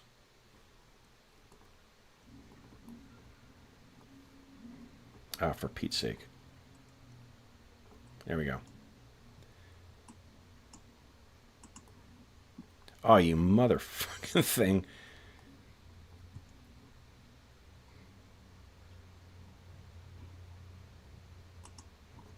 Fuck you. Oh, I hate the selection feature on this fucking thing sometimes. Alright, here we go. Let's try this again. Second time lucky. For you guys. 10, 20, 30, 40, 50. There we go. Let's do this. Boom. So there's the 50-foot.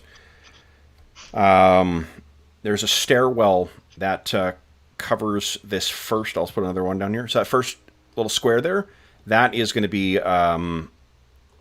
stairs. So boom, boom, boom, boom, boom, boom, boom. There we go.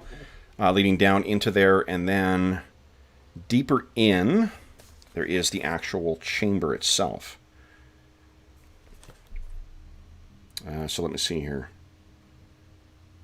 What did I roll? Okay. So let me think here. Oh, I'm on freehand right now. There we go. Okay, so Vargosh is going to be the first. It's like this. Leading down. Alrighty, guys. Wolf looks over at Tyrion. Like, like you're gonna go. Oh, is Wolf scared? There we go. So you guys are on top.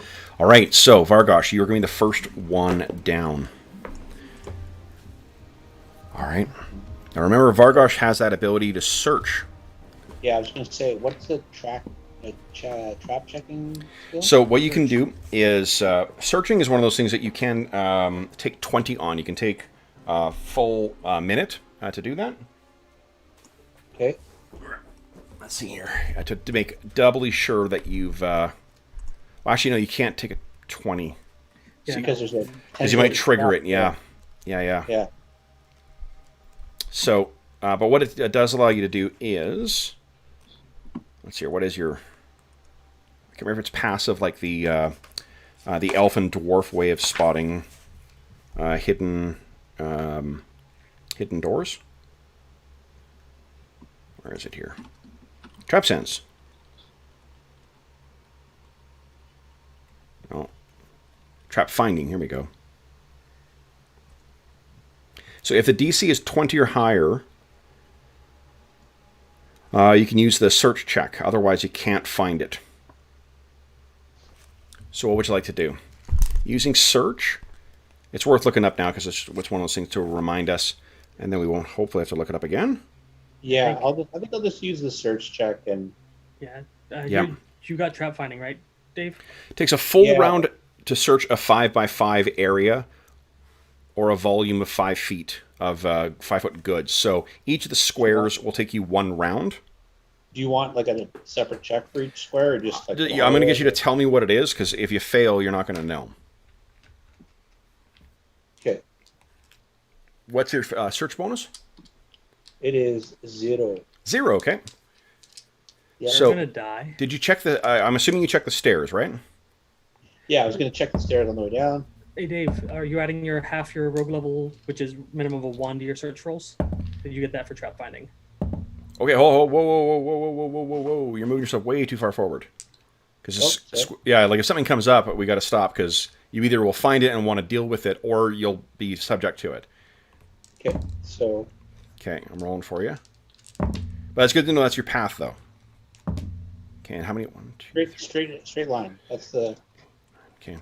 So what was that, about half your level or whatever, John? Yeah, trap finding is rogue specialty. You get half your level added to your search checks for traps, and a minimum of a 1. So.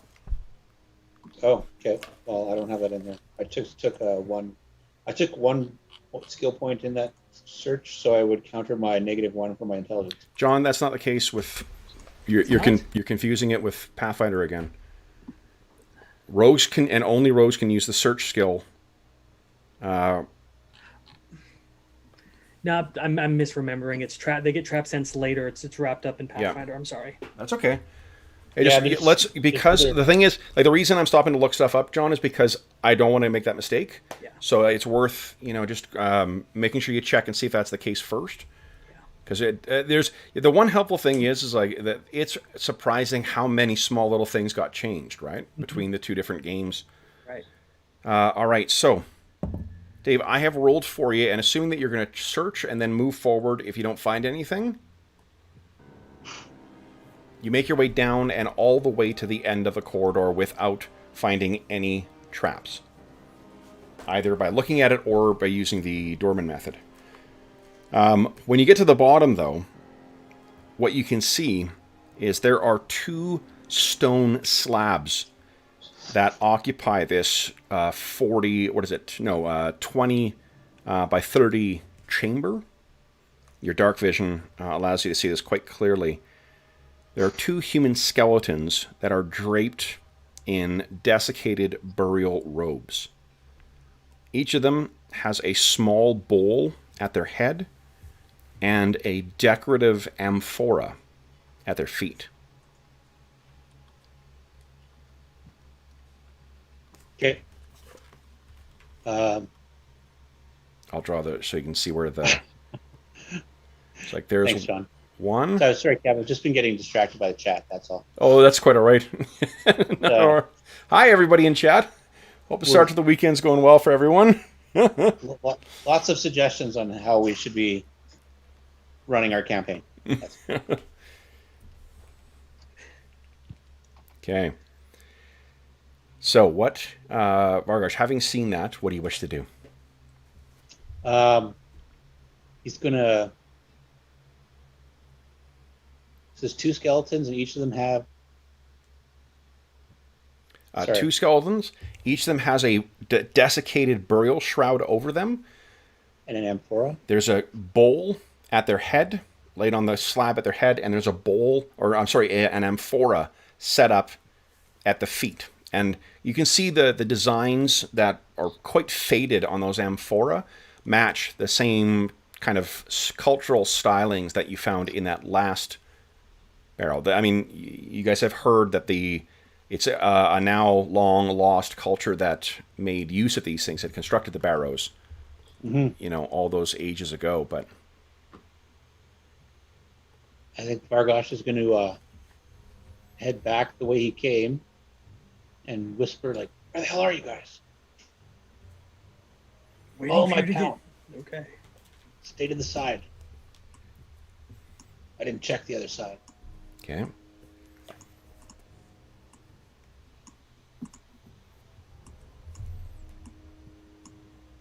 Okay. So everyone is coming down. Interesting. Well, yeah. Okay. This is where the opening that we created closes like a. Yeah, He for sure. broke that in half. It's actually is. It was a mimic mound. It is a mimic mound. Yeah, exactly. All right. So, when you get down there, now, as soon as you guys get down there, Kyrian, you have no vision. You guys are going to need to light a torch. I'm going to cast light on my weapon.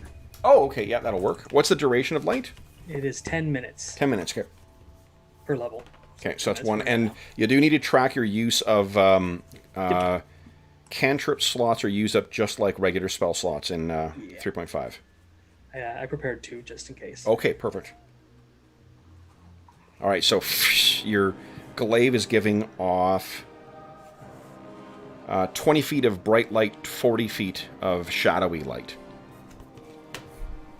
All right, so you guys are making your way down the light cast. Do you want anyone else to light a torch as well? You guys have 9 left. Hey, Real doesn't have a shield, right? Real doesn't have. Real does have a shield. Yeah, Real is a sword and board fighter. Oh. He has that steel shield that he got from Kyrian.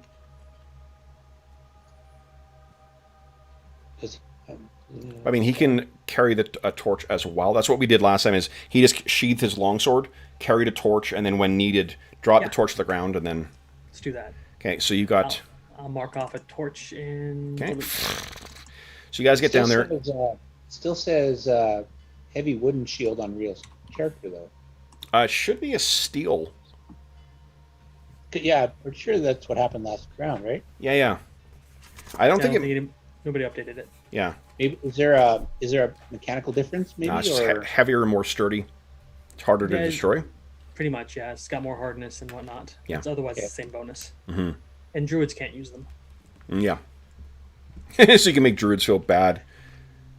You have to use the wood stuff. Hello, Oakleaf. You want to have... Oh, you can't have a nice new steel shield. Sorry. Except the druid starts laughing at you when the rust monster shows up. Yeah. All right.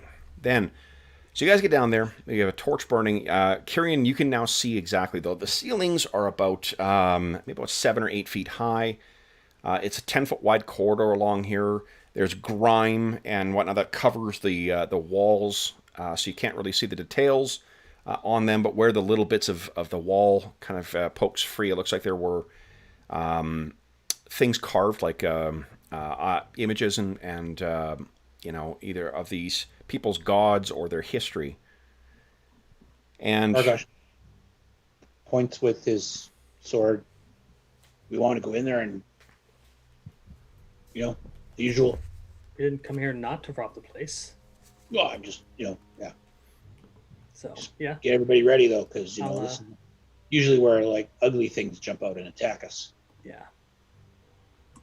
Sure. I'll move up with my light swords and says, I got your back, and do we want to bring one of the dogs in and have Carmen Real watch the back? Yep. Okay. Here we go. I'm gonna. Do I need to start searching again, Kev? Because I stopped, or you do, yeah. So I guess give me a sec here. Go ahead and ping the square, and I'll tell you what you find. Nothing. And then I'm gonna move alongside the sarcophagus. Looks safe to you. Okay, and I'm going to step one more in between the sarcophagi, and that's where the poison killed me. Looks safe to you. Yep. As you're making your way over, what you can see is that there are a number of coins that have been placed in the bowl. Okay, so does the bowl look nice too? The bowl does not look... No, you know, the bowl... Yeah, the bowls will be... there. Do you have appraise? Yes, actually. Yeah, go ahead. I do as well, but I'm not over there, so. Give us an appraise check here. Oh gosh, let's make some... Actually, hold on. What's your bonus? I'll just let you... If you... This is not a very complicated thing to do, so you could take a 10 on this. It's -1. -1, and not... So, it's worth money. You know it's worth more than 1 gold. You have no earthly idea what's more. Kieran, what's your bonus? +4. +4. So you can see, yeah, you could probably get 10 gold each for each of the bowls. Okay. Let me add that down here.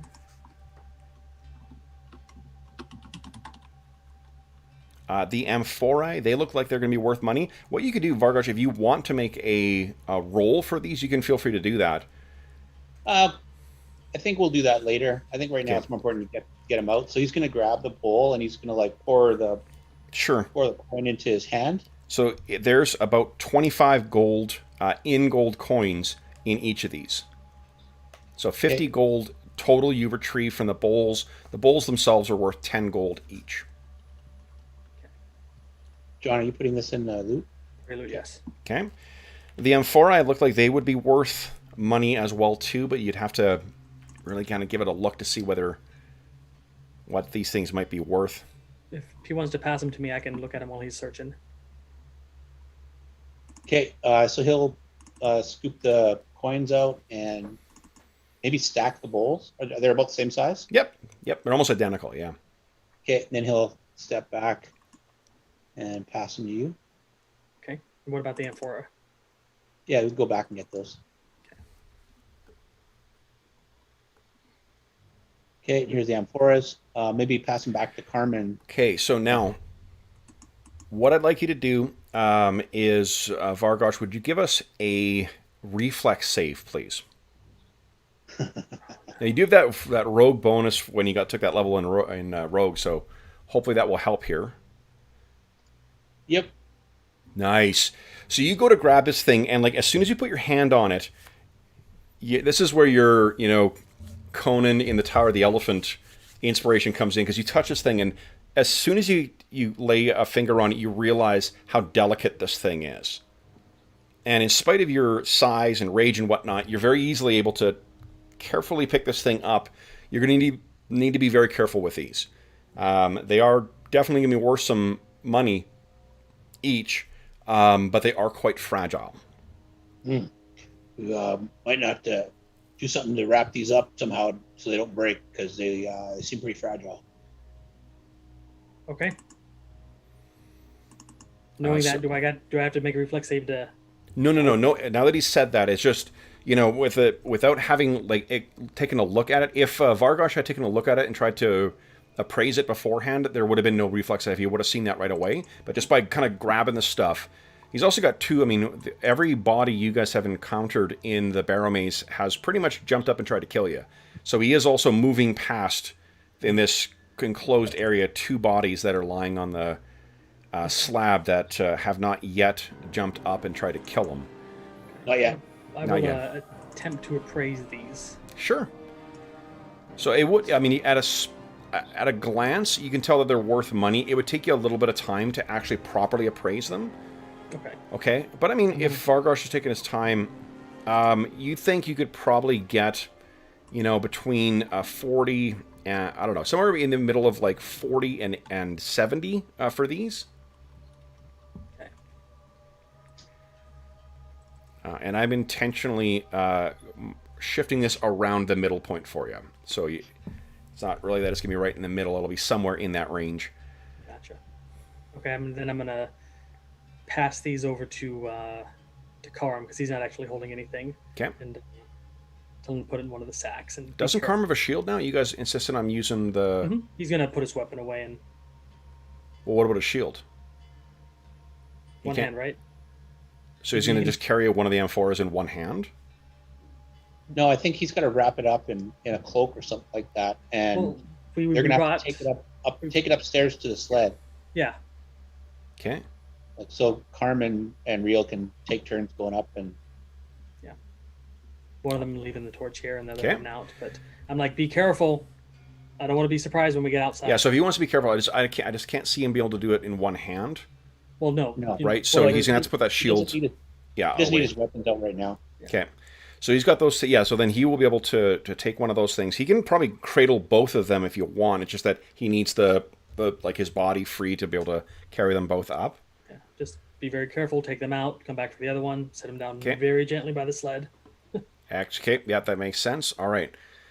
And then Vargosh is going to, after he's got all the treasure off that he can see, he hasn't really searched the bodies though, right? He just kind of looked at them. That's right. He hasn't disturbed the shroud whatsoever. Kyrian says, I can attempt to detect if there's any magic in here in case we need to be extra careful. Nah, I'm just going to check here and see. He just grabs the shroud and lifts it up. Okay. There is bodies that are draped in whatever finery that these two, nobles or whatever, these two people of importance were laid to rest in, has long since desiccated down to nothing.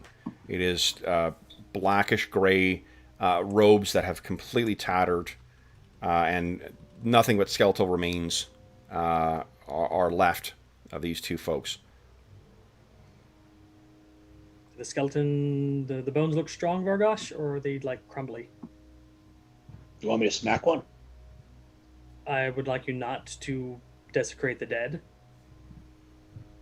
Why we're robbing them? It's not like we're doing them any favors. John, they can't take this with them. Would you give us a listen check for Carm, please? I can definitely do that. Of course. There we go. Didn't want to click. Carm has no bonus. Okay. So then, you finish checking. Is there anything else you want to inspect about these bodies, Bargosh? Yeah, I was thinking he's going to, talking like Bargosh. I think he's going to, maybe move the body over, push, like maybe there's something underneath it, or he's trying to think if I was trying to bury a friend and I wanted to hide something, where would I hide? Maybe underneath the bodies. Or okay. So you're moving, you're kind of moving these things around to see if there's anything that's happening. Would Real give us a listen check, please? Despite Real's not wanting me to desecrate the... I'm just going to show you, sorry, here. So, one nat 20, another nat 20. Come on, get a nat 20, Real. You can do it. You're a crit monster, Vargosh.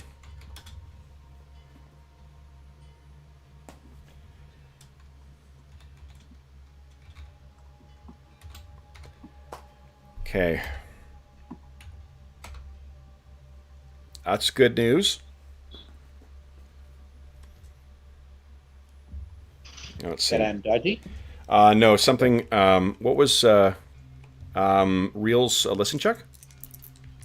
I'll roll it. 9. Oh, no, it's Carm. Carm rolled a 9. I need it from Real. Oh, from Real. Sorry. Yeah. I think you're controlling Real, Dave. Yeah. I was like, well, I thought you did that already, John. Like, oh, wait. That's not John. That's me.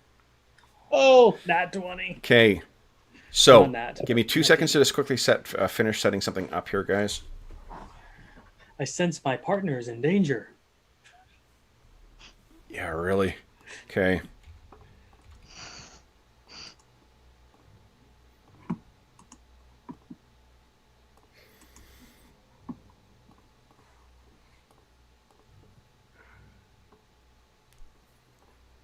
Okay. So what you hear, Real, is from somewhere back 5 feet and then up in the thing. Real's standing there with the the torch burning. Kirian's up ahead. The two dogs are sitting on the ground, or probably lying on the ground behind. And Real, you hear from somewhere up, and then it comes to a sudden stop. Oh, crap. If you guys could each roll, I'm going to roll initiative for Karm just to get him in there, because I don't think you guys can see him. Everyone roll initiative for themselves, please.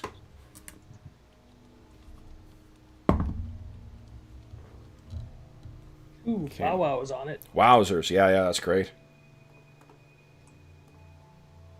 Okay. So that's a 22.02. Nice. And let me do this here.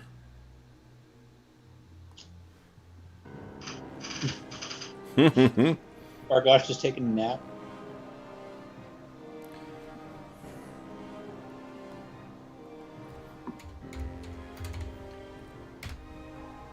Okay, put this in descending order. And guys, why don't we take our mid-session break, and we'll come back and see what has befallen Karm. So we'll check in with chat as well too. So we'll be back momentarily.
All right. So, oh shit. Hello to everyone in chat. Hope everyone's having a great evening. Oh my goodness, active already. Jeffrey, what's going on? Welcome to the weekend. Wayne, hello. Pilar, hello again. Oh, I have to pick it up because it's way past your bedtime. You're probably long gone then, Pilar. Keats, what's going on? Turning the last burrow you looted into a base camp. Yeah, it's a good idea. We mentioned this before too, but Barrowmaze actually has different encounter tables for daytime and nighttime, and in the mounds themselves, you're rolling a random encounter every 20 minutes. It is rife with undead and other things that are wandering around, including dead adventurers and such. So it's a very... If you could somehow set up it is a bulwark or something like that, that might be a valid strategy, but could be challenging, especially for spectral undead. They can quite easily... Our heroes have recently had experience with shadows, so... Yeah, that's... things that could just make their way through the what do you call it? The mound itself, and get to everyone. All right. And there's also flying creatures and giant creatures, so it's really If it was just skeletons and stuff, that might be easier. Yeah. So, Wayne says, "My weekend will be fine if you give us a TPK." Nice. Wayne, you're always here for us, but somehow I feel like sometimes you're also against us. Nice. Old school. What's going on, Doom Bunny? Hello, hello. Welcome everybody to the weekend. If you close the mound and turn into a fort, well, I mean, there are rules for suffocation in what do you call it? 3.5, thankfully. So you could, in theory, do that. But again, with spectral undead, they can move through the walls. So, all you're doing is sealing yourself in with potentially things. And energy drain is in 3.5 is still no joke. It's not quite as automatically deadly as what it is in second edition, but it might be different. It might be different if we make it to the Barrowmaze itself and add supplies. And that's sort of like the design of the campaign. For those who have this is their first time to the Barrowmaze, the Barrowmaze itself is sort of designed to help you get up to that necessary level, and sometimes it just takes you quite a few tries. Barrowmaze is designed to work with one of the original versions of D&D, with BX D&D or Beckme D&D, so it has that. You're definitely not in kind of a heroic mode way of playing. So 3.5 is that interesting middle ground between the more cinematic and kind of high action versions of D&D that you get with 4th edition, Pathfinder 2, 5th edition. Even Pathfinder 1, we're finding by comparison, is a lot of ways where the characters have specific advantages, not the least of which is more hit points, than in 3.5. So, but in any event, so like it's not supposed to be a straight line through. It's supposed to be a matter of the first, assuming you survive, your first ventures out back and forth are going to be, matters of you going out and testing the waters and whatnot and hoping to survive. You guys have been lucky thus far with random encounters, though, until right now. So this is the going in and out is the equivalent of in like Dragon Warrior way back in the day, where you go and kill red and blue slimes until you got enough hit points to go into the forest. Exactly. Exactly. I have interesting encounters to build the story of your character. Like Kyrian never intended to be a cleric, but no, it's it's funny. Like, just as an aside, before we jump back into the encounter, I'm really, really impressed with how well, and surprised, to be honest, how well 3.5 meshes with the kind of ethos and the experience in Barrowmaze. So it's been quite a pleasant surprise. So then, guys, let's jump in here. First up is Bow Wow. And what's the distance here? Because his scent may come in. Yep. His ears are flat against... Oh, wait, his scent's only 30, I think. Hold on, let me just grab here. Yeah. My mirror... Unless there's a breeze. No, I don't think they're...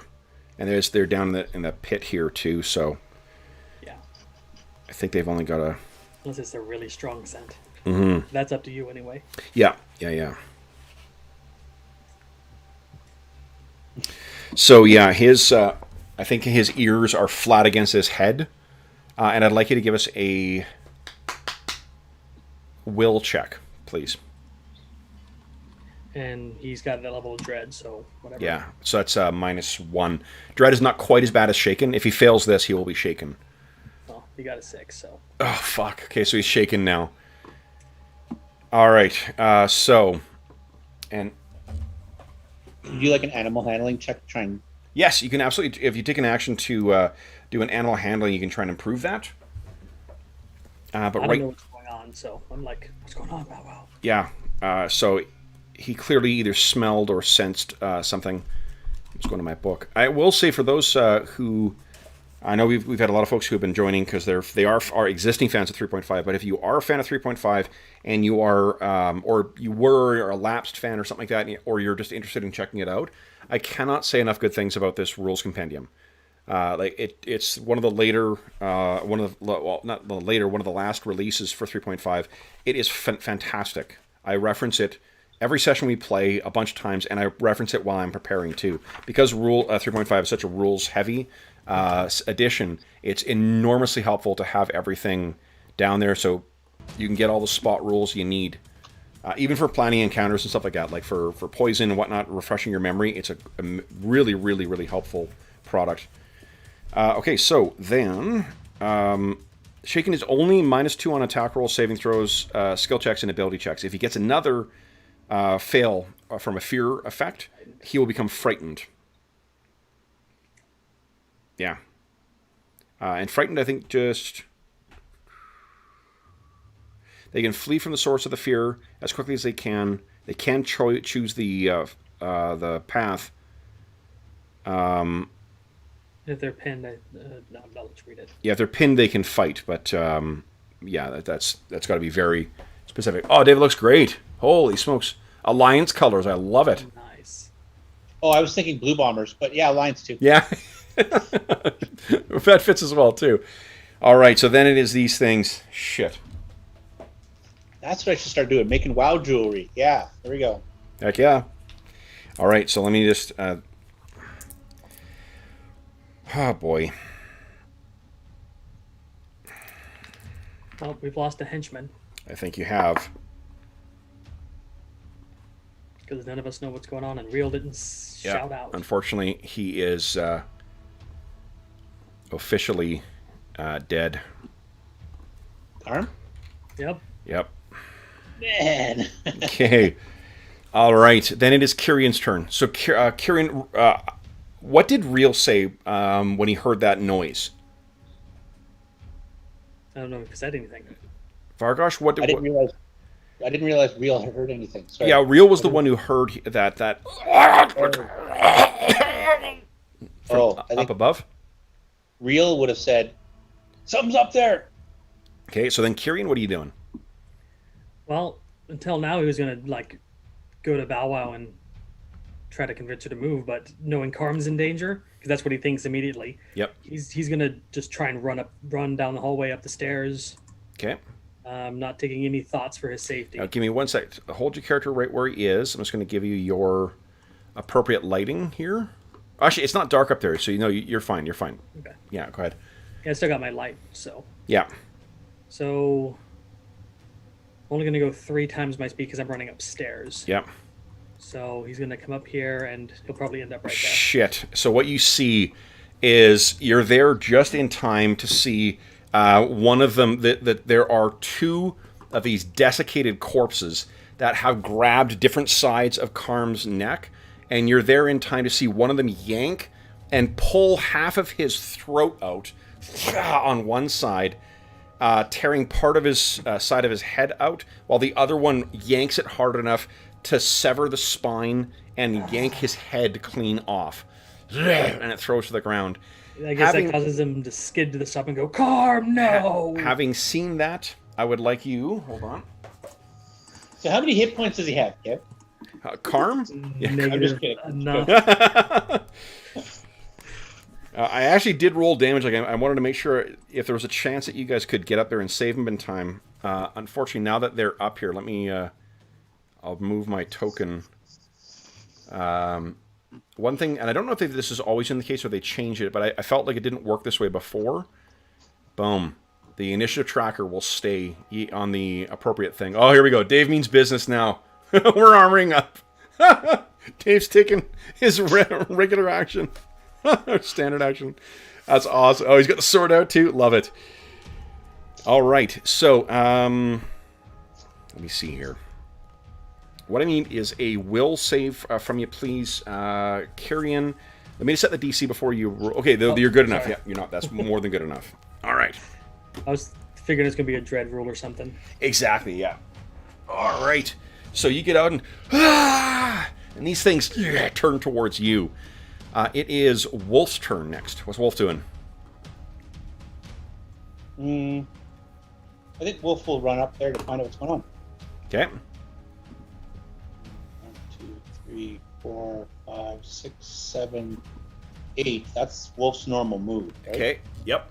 So Wolf gets up there, and this is all happening very close to simultaneous. Would you give me a will save for Wolf, please?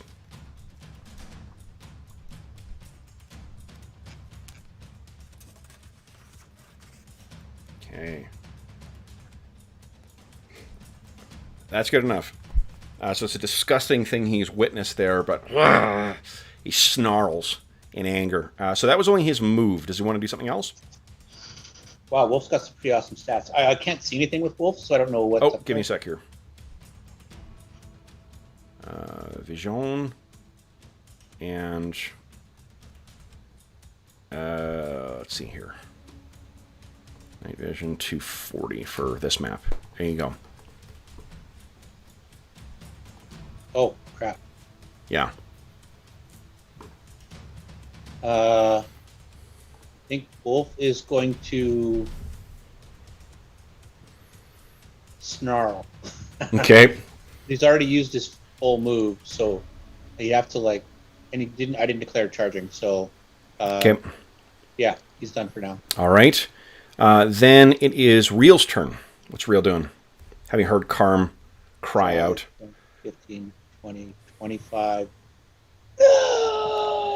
Okay, so I need the DC is going to be too higher for him. I need a will save from him, please. Just because it's very personal. For him. Let's see, come on. Shit. All right. That totally makes sense, though, because they had that connection. Absolutely. Yeah, no, that makes total sense. We reached level Really 2 together. Tore them apart. All right, so then I need... oh, boy. So Real will be frightened then because he failed by more than 5. So he needs to flee on his next round. Okay. Okay. And then he gets to make a new save at the end of each round as well, too, to try and catch himself back. He still has a standard action, doesn't he? Yeah. Yeah, I think maybe he's got to flee. Give us a D8 roll. Hopefully it doesn't run through them. 8. It is... Back inside? this way. Yeah, really. I mean, that could make... Yeah, he could run back inside. I'm fine with that. That's consistent with the direction he rolled. So, go ahead and move your movement once again. And then it is Vargosh's turn. Vargosh is going to... Seems everybody's running out, screaming and shit. 5, 10, 15, 20, 25, 30, 35, 40. And then a second move instead of a standard action. Okay. And then as you run out, just give us a... Holy hell! Will save again, too, please. Oh, he's got a great will save. It's good enough. All right, guys. Then it is Bow Wow's turn. So Bow Wow is shaken. He can still move. Now that seems to be his Wolf 40, right? Yep. I think it's going to come out and look to see what's going on. Okay. And just to prompt that will save. Okay. You know what? I'm not... He's an animal. So it's the will save he made beforehand was sufficient. He sensed these things. He needed to make it. The reason everyone else did is because what they're seeing means more to them. Ah, okay. Yeah. So like he's going to do what Wolf's doing. He's going to start growling at him. Okay, sure. So his intimidation check is not successful. All right, then it is these things' turn. All right. Now, Stabby stab. Vargosh did not say this, but I'm assuming he has readied his... Oh, not Vargosh, Kyrian. I'm assuming that you've readied your halberd or glaive. Yeah, he's been carrying it the whole time. Okay. So. So it is... then you are going to get an attack of opportunity on this thing. Go ahead. Okay. I hate these things. Mm-hmm. Killed my favorite henchman. Ugh. So... Astonishing Fortune? You can Astonishing Fortune that if you like, yeah. You got 4 points. There we go. That is a hit. All right, unfortunately... Are they squishy? They are not. It's like hitting a wooden stump. So they're like the Look at the skeletons. things that we fought So last they come time. in... The icon we fought last time. All right, then on Kyrian, you got an AC 17. 15 because I ran up. Oh, right. Okay. Okay, so I do hit. And Keep it honest. you take... No, it is, and I appreciate that. So it is 6 points of damage. And then I need you to... would you kindly give me a grappling check, and you want to beat a 22.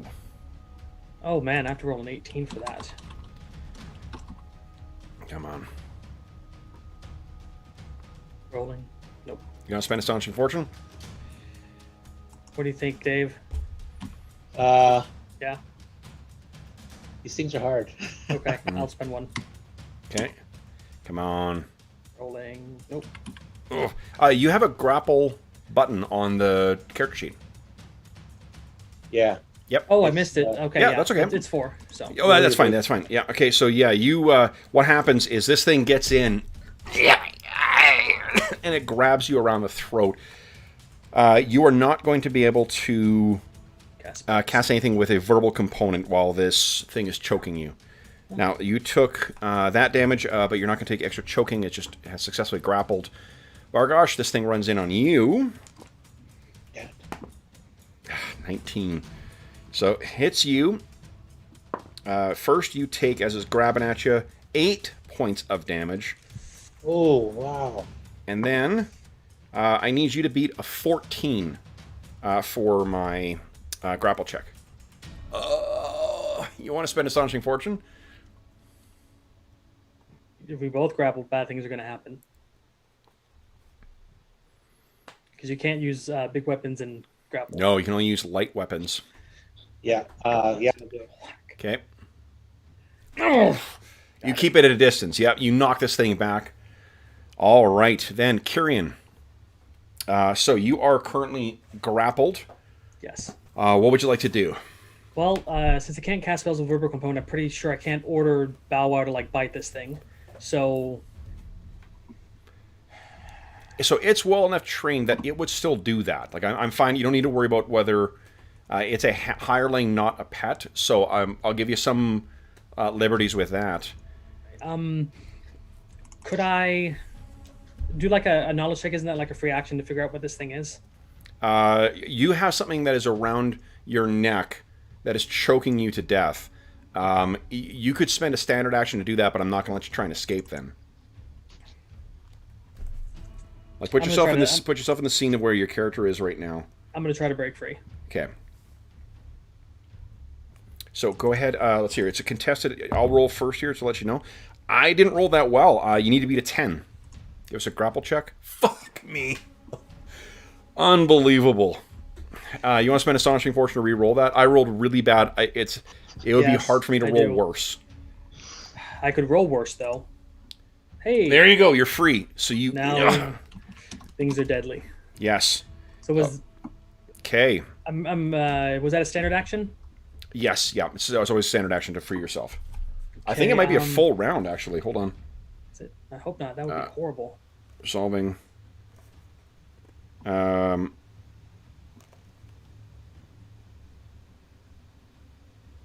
Okay, let's see. Resolving a grapple results.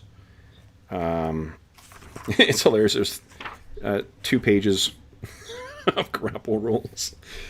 Okay. The grapple was complicated in 3.5. It is, but it's one of those ones that I sort of having read it. I'm like, I'm gonna read them. We'll use them a couple of sessions, and we'll have them committed to memory. It's just there's the spot rules for like doing different actions. Those are the ones that are tricky. Okay, hold on here.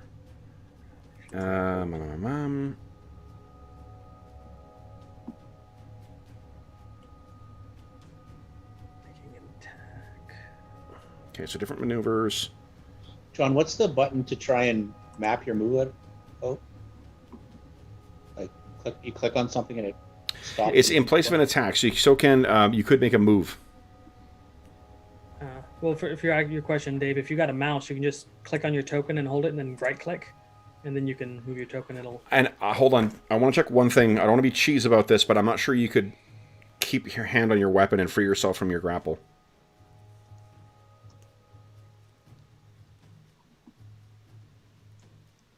No, that's fine. I'm assuming you're wrestling with the thing. So, John, you could also make a move. You could take a 5-foot step if you like. Yeah, I'm going to 5-foot step behind Vargosh. Can't. That's onto the mound. It would be difficult terrain. Oh.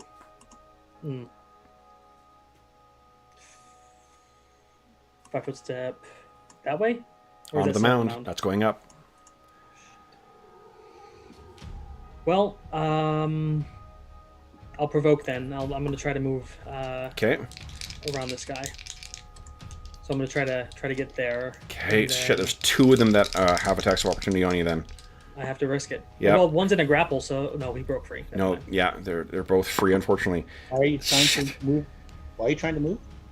Because if this thing gets a hold of me again, it's going to kill me. And he needs to use his distance to use his halberd. So I hit you with 1. You take 6 points of damage. Okay. Oh, nice. He's... And I need another... hold on, let me see if this is once per round. Yeah, normally they can do it on their turn. Not as a... No, they can use it reaction. on any time. Really? Yep. The only reason I bring it up is because most time grabbing something with their grab ability is a free action. Nope. And you can only use free actions on your turn, not other turns. Otherwise, it'd be an immediate action. Otherwise, it's a reaction, right? Yeah, it'd be an immediate action. So that's the only reason I bring it up. Okay, hold on. Just, I think, look at the universal monster ability grab or whatever they're using. Yeah, hold on. Let's just take a look here. For a second, I don't want to... I'd rather get it right. Actions in combat. Here we go. I still have to roll 1 more attack on you anyway, so... I know. This is important. Yeah, it's a free action, so... Okay, so only on their turns they can use it. Okay. It doesn't take any time, but... Okay. Okay, and then the second attack on you... Hold on. Shit. Okay, well, I'm down. Well, no, you gotta roll damage first. It's 5 points of damage. Well, I'm at 0, and that makes me... If you take a standard action, you go down. Yep. So yeah, this batters you, but you got yourself free. Then it is Wolf's turn. What's Wolf doing? Wolf was moving. I mapped it out. I'm not going to do it again. Okay. Moved up and around and came around behind and attacked this thing from behind. Go ahead. Yep. So it is flanking. Yeah. Right. Go. And it says hi. There we go. That's what we need. A little bit of wolf. Yeah, sound effects. Solid hit.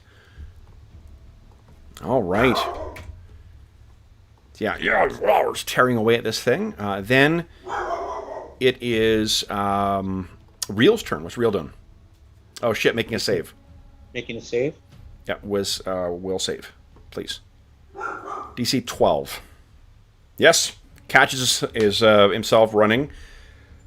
He take his action. What's he want to do? Move. 1, 2, 3, 4, 5.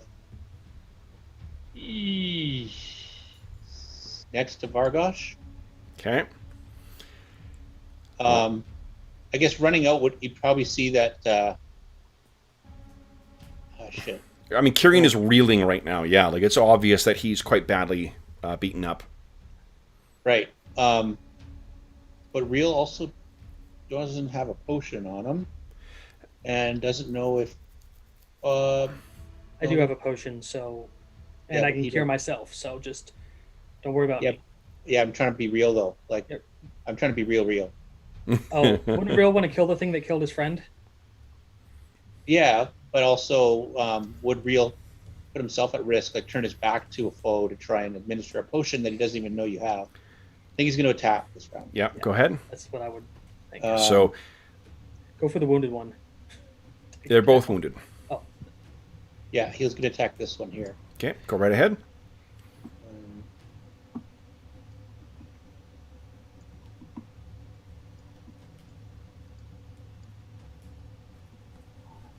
That is unfortunately not quite good enough.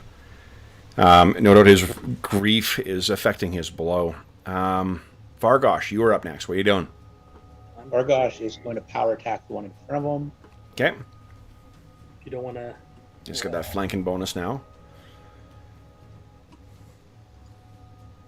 Your Come Ragey on. Fargosh? Come on. Yeah. Can I rage as a bonus action, or? Yeah, it's a free action to enter a rage. And that gives me a +4 to con, +4 to strength, and I think you're immune to fear then too, aren't you? Yeah, let's do that. Rage once per day. Yep. +4 to strength, so I'll put that in there. 4 to strength, 4 to con. It does lower your AC, but otherwise. Mm-hmm. Oh yeah, it makes me easier to hit. Eesh. Yeah. But if you kill it, it's dead. Yeah. What are you doing? You raging? Yep. Okay. So I'll put your going down. 10 hit points in. And Here it comes. +2 morale bonus versus will saves. Yeah. Oh, you're not immune to it. You got to. Okay. Yeah. Okay, so go ahead. You can do it. And swing. Come Swing for on. the fields. Swing for the fields. One. This is such a long process for attack rolls with this So character many sheet. buttons. Yeah. He critted. Oh, Jesus. 2 for flanking, too. Dave, once again, 27. holy hell, proves that this is truly your game. So that's 27 damage. Even with the DR, you actually, like, it's not like this thing gets hit and drops down. You bring your sword up and down and cut this thing from, like, right here down to its, like, the inside of its groin, so it drops down into 2 pieces. And then steps in. Love it. Then it is Bow Wow's turn. You don't need to command Bow Wow. You can take his actions. Yeah. It's gonna move in and try to bite this thing. Okay. It's gonna try and lick Tyrion's wounds. She's got a -2, so it's a straight D20 roll. Nope. Nope, not good enough. All right. Then it is this thing's turn. All right. Now, the one... yeah, Reel didn't hit it. I think Reel was the one that came running out. It's probably going to be Reel that it attacks. Freaking killer. Vargosh is bloodied, though, so maybe it's going to go for Vargosh. Let's roll randomly. I can see good odds for each. Or the dog. So 1 to 2, it's the dog. 3 to 4, it's the... No, it's Vargosh. 6. Okay. Vargosh. This thing grabs towards... God damn it. 21. So it hits you. Vargosh takes... Remember, you lose your temp hit points last. Oh, God. 8 points of damage. And a grapple check against a 14, please. And your strength should add to this, so yay. Oh, now 1. Oh, We're at astonishing fortune. Oh, no. Okay, so this thing grabs around your throat, Vargosh, but I mean, you're so, like, caught up in your rage, I imagine that it doesn't feel like anything. This thing's pulling you in, its lifeless eyes kind of trying to bite at you, and you're just screaming and raging in its face. Kyrian, what are you doing? It would normally take me a 4-round action to pull out my potion and drink it, and I don't have that. So I'm going to cast Cure Light Wounds on myself as a standard action. Okay. So does that put you in like a... I go to 4 and I get a -1, so I get a +3. Okay. And that's my turn. Okay. Then it is Wolf's turn. What's Wolf doing? I'm going to move. I'll get rid of Karm's body here. We know where it is. 20. Yep.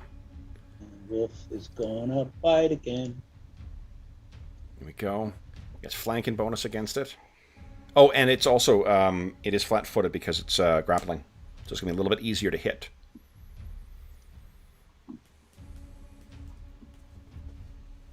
That is a hit.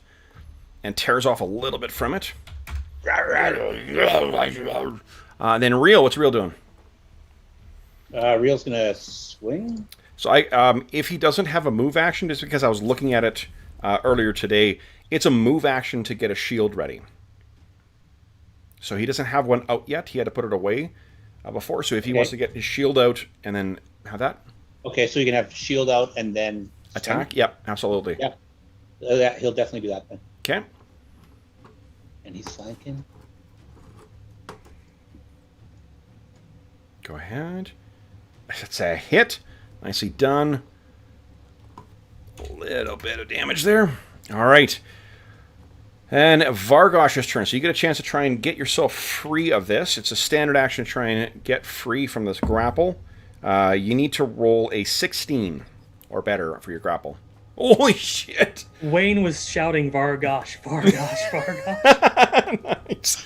So this thing's got its hands around you. You just throw your arms wild, and this thing staggers back.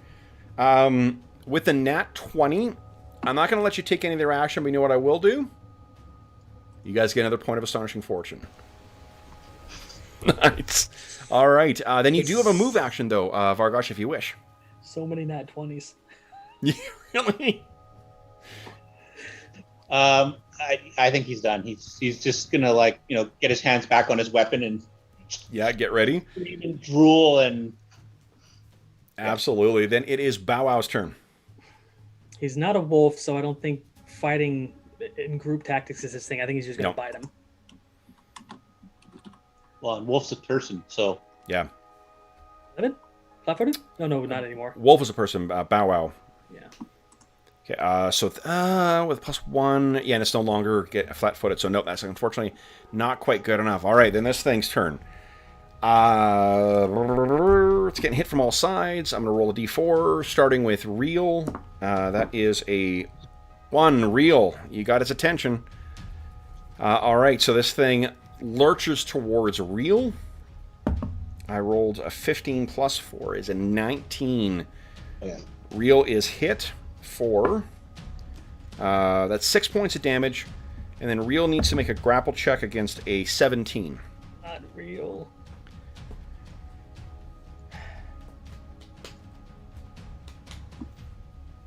Come on, Real. You can do this. Oh no! Kyrian, what are you doing?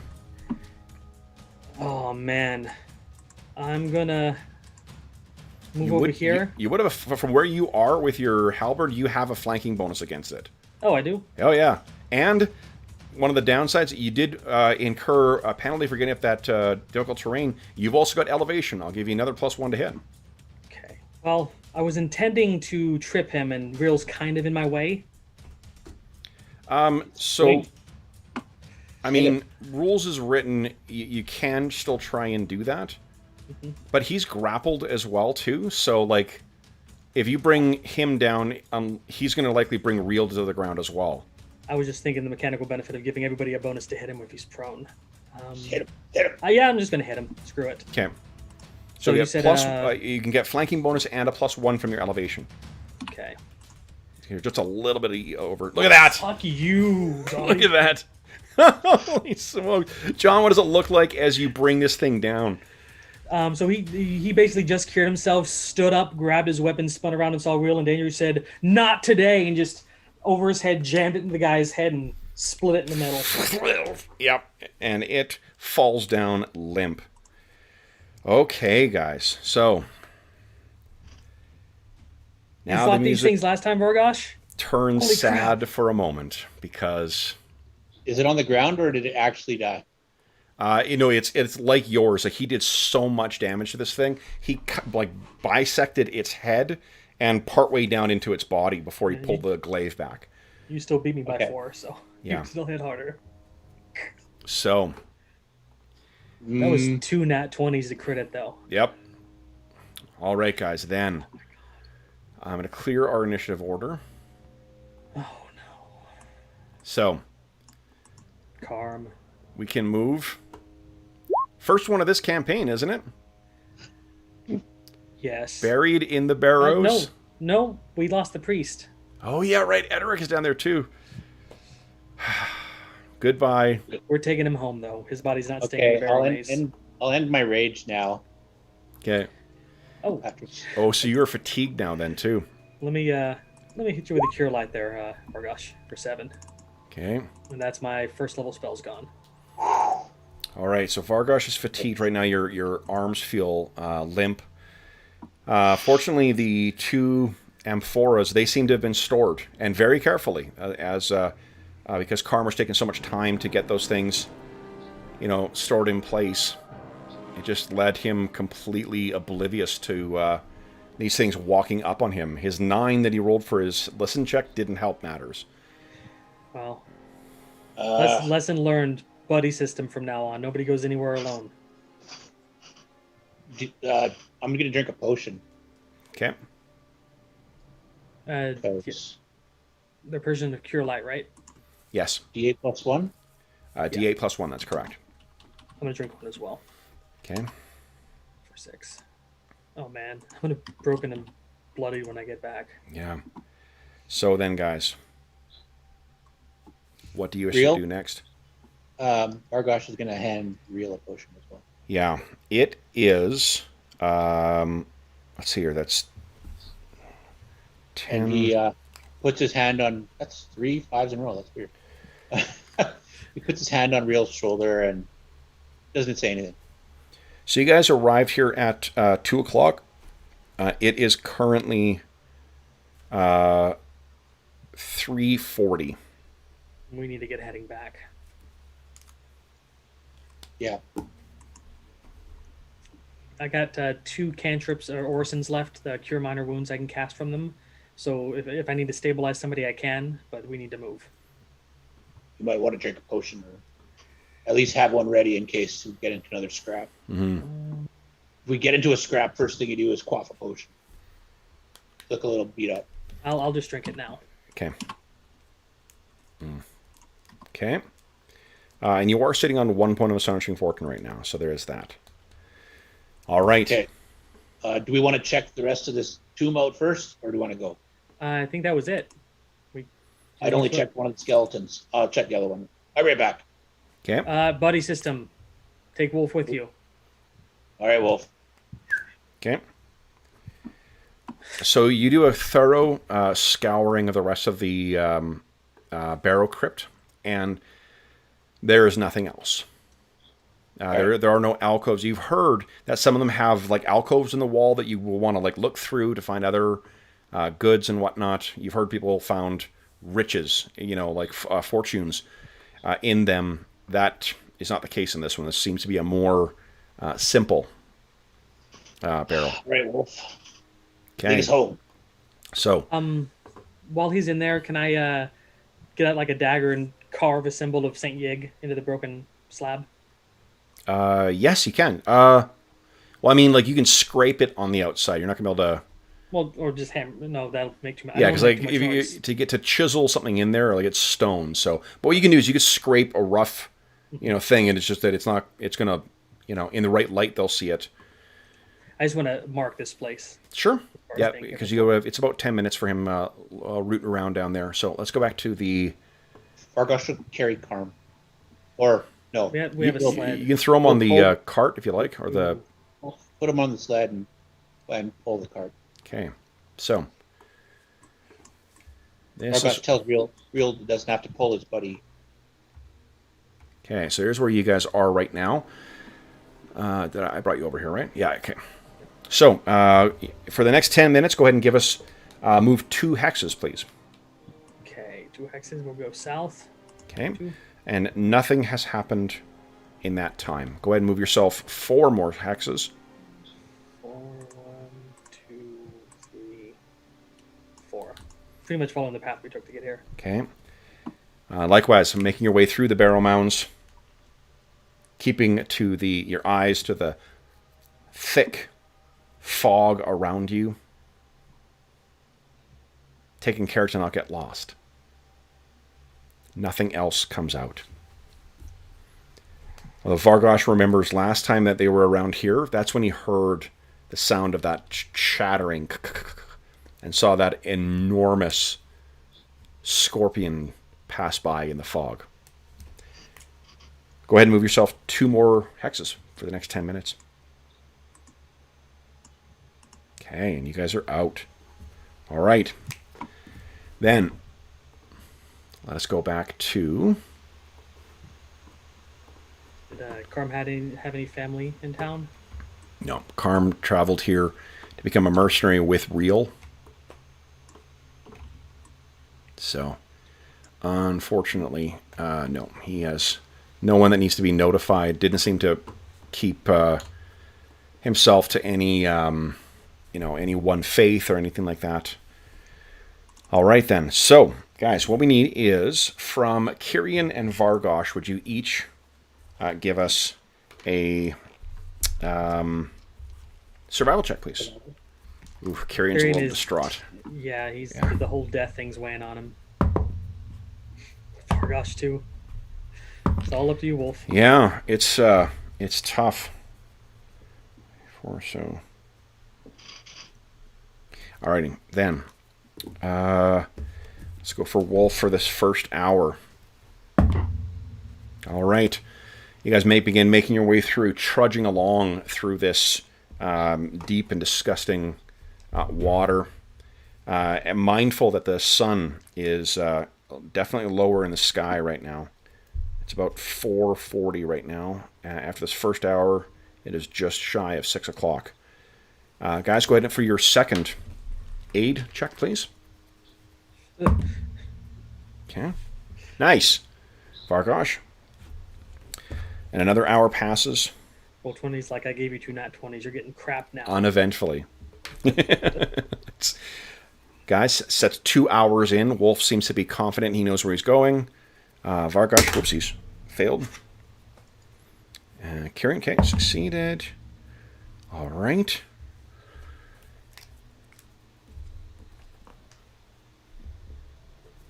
And then so that's another 2 hours gone. It's about close to 8 right now. Sun's getting kind of low. This should be the final one. Go ahead, guys. Uh-oh. So this 4th hour, you should be home. And we're not. You're not. So, hour 5, please. Getting nervous now. There we go, Kyrian. 17, nice. Okay.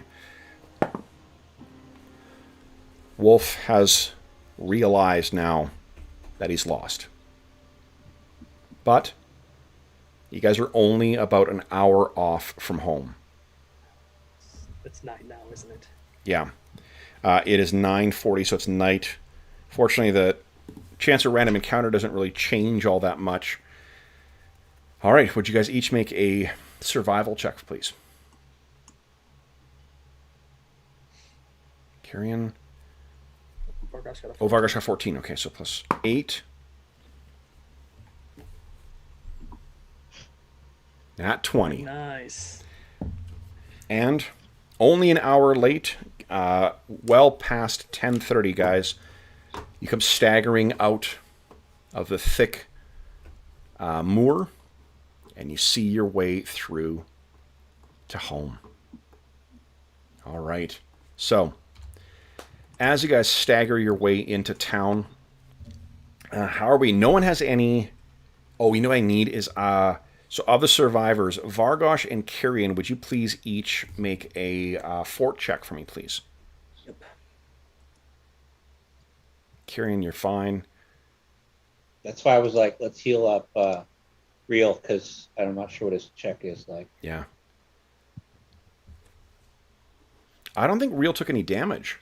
He did. Yeah, he got he hit. Oh, did he? Okay, yeah, but he didn't. That's a good Vargosh call. gave him a potion. Oh, Vargosh got 14. Yeah, awesome. So, whether it's, you guys taking better care to treat and bind your wounds, or whether it's just good luck, you guys are feeling... I mean, tell me how you're feeling having left, or having now brought back your first body from the Barrowmaze. I think earlier it was all fun and games. It was like, hey, we're going out, we're having adventures, everything's great, we're bringing back all this cool loot, we're making stuff, making money, buying stuff, it's all good, this is fun. But now it kind of hits Bargosh. He's like, yeah, this is really dangerous, and people could die. Yeah, Kyrian took the loss of Edric more seriously, so he's been more somber about it. Kyrian's also, this is his second time back too, right? Vargosh has been back and forth to them mounds more often. Go ahead, John. It's been deadly twice. That Kyrion's been out and we've lost people. Yeah. So he's not going to stop going out. It's just he's going to be taking it more seriously, making sure our hirelings are better prepared before we go out there. And Bow Wow gets to stay here and not go out and die. Okay. So, with you guys staggering in, do you have any... Go ahead, Dave. Sorry, I didn't mean to... Dude, what's the burial protocol this close to the Barrowmaze? Do we burn bodies? No, so long as they're blessed. It's effectively like a gentle repose spell. Right around here, there's a graveyard behind the Shrine of Saint Yig. Okay. So if Kyrian was worried about Karam joining the Walking Dead, and that's why he wanted to bring him back. Yeah.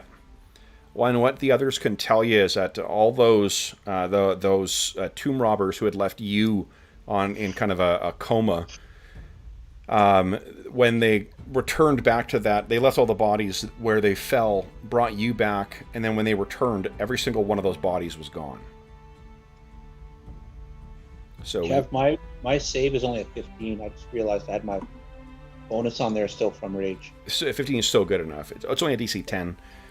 Okay. So then, as you guys join everyone in I guess you would know brother... Oh, wait, I think it's Brother Otho? What's his name? Brother...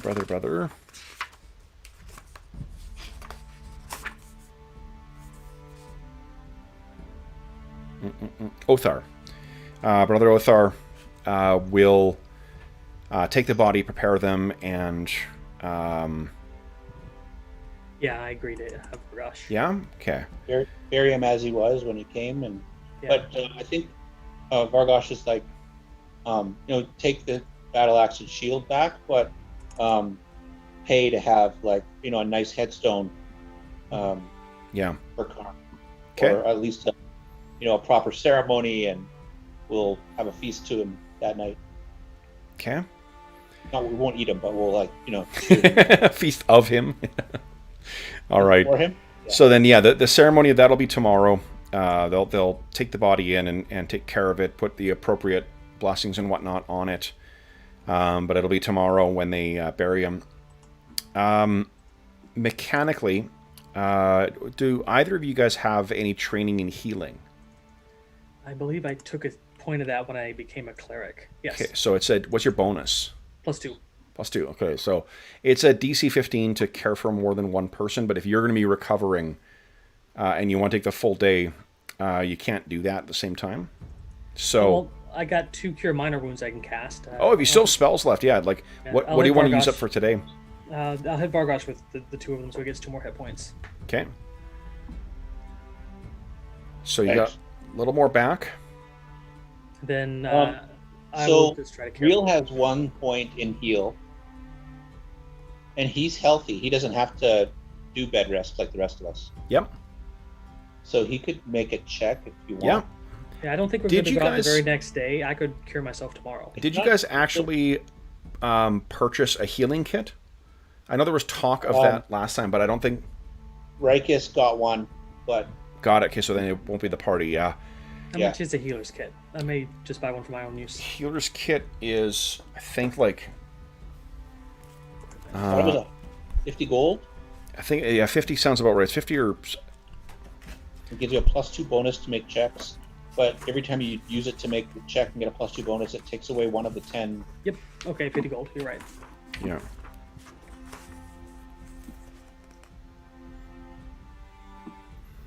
Yeah, so it's 10 uses to it. Gives you +2 circumstance bonus on healing checks, but each time you use it, it gets takes up 1 use. So would you want to? Are you purchasing that, Kieran? I will once we sell stuff. Okay. So tomorrow you'll be able to sell stuff. The money changer HHR Huff and Puff does take 10% for converting non-coins. So the amphora, which you guys did not get in another fight with the amphora, so those things survived all the way back. What I can tell you is 2 amphoras, 2 bowls, and how much gold? 50 gold. So Were we able to narrow down the price of the amphora? yes, once you get back, you're going to be able to talk, around and whatnot. Each of those amphora, you'll be able to get 50 gold for them.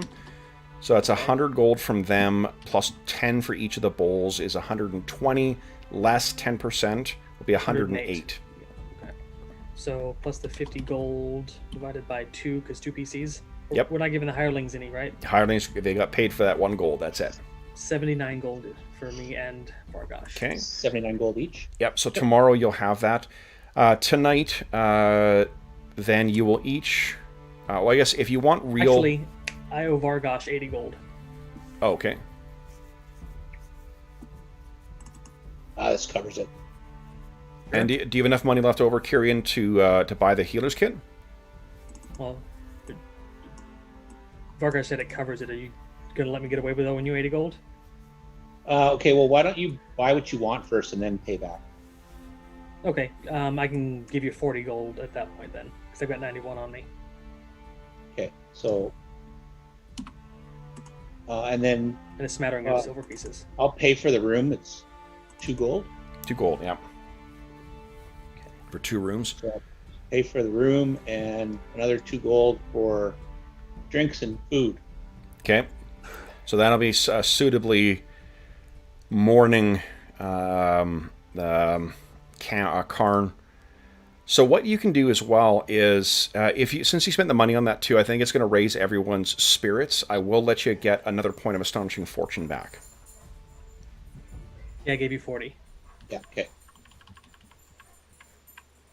4 and 2 of 4. And 79. Okay. 79 was my half. Yes.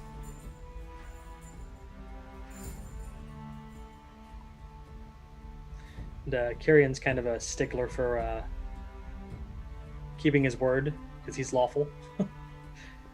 So he's going to pay you back eventually. Yep. Lawful neutral.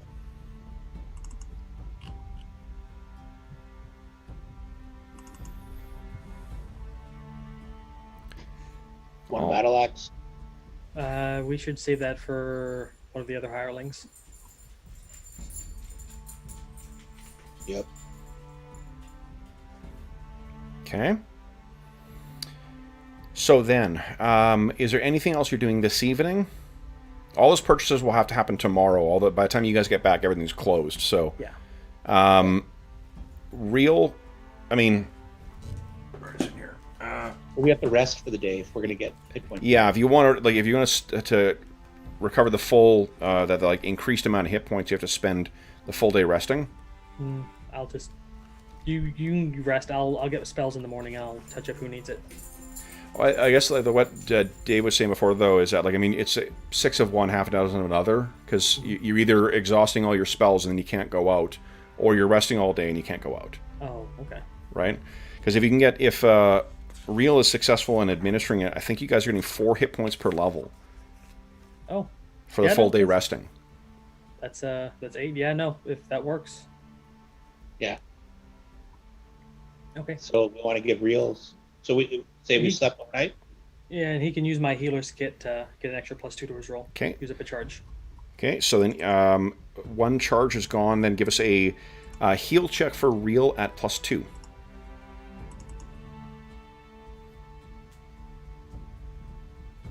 See how successful his day of treatment is. Did it work? Did not show up yet. Oh, healer's kit, yes. So don't put in the bonus then.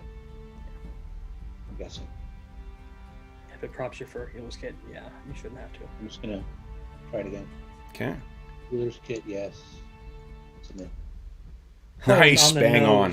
All right, so each of you guys would recover 8 for the day's rest, sitting in bed, nursing some beers, relaxing, talking about Karm a bit. Real is able to get you guys up.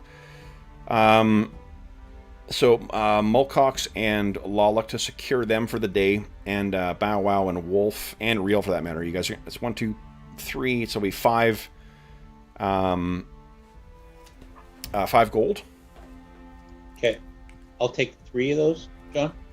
Yeah, I'll take the other 2. Okay. Dip in my silver stash here. All right. So then, at the end of that, while they're resting, I mean, the hirelings may be doing their own thing, lounging around the what do you call it, brazen strumpet. It'll be 2 more gold for the next day or next evening of stay here. And then as you guys are sitting around the brazen strumpet, what's the plan for your next foray out?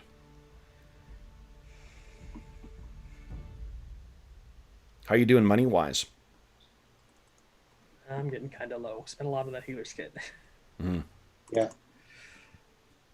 How are you doing for healing potions? Out. Well, I've got one. Nope, I'm out. Yeah. Okay. I'm out as well. Is there any jobs that need done that don't involve going into the Barrowmaze that we could do? I mean, or... you've heard about those rumors that I shared with you. That's right. I wrote those down. But those definitely, they're not.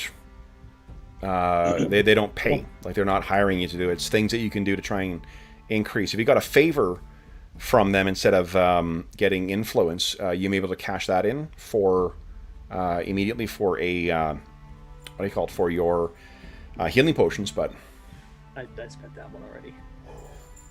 what are you thinking?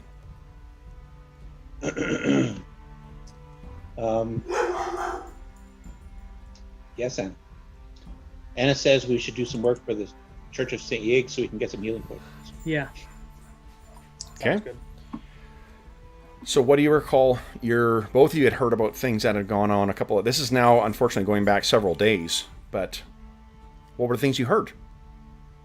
The one priest lost his holy symbol and book when he was at the Brazen Strumpet. So maybe Bargosh should spend some time there and do a little digging around.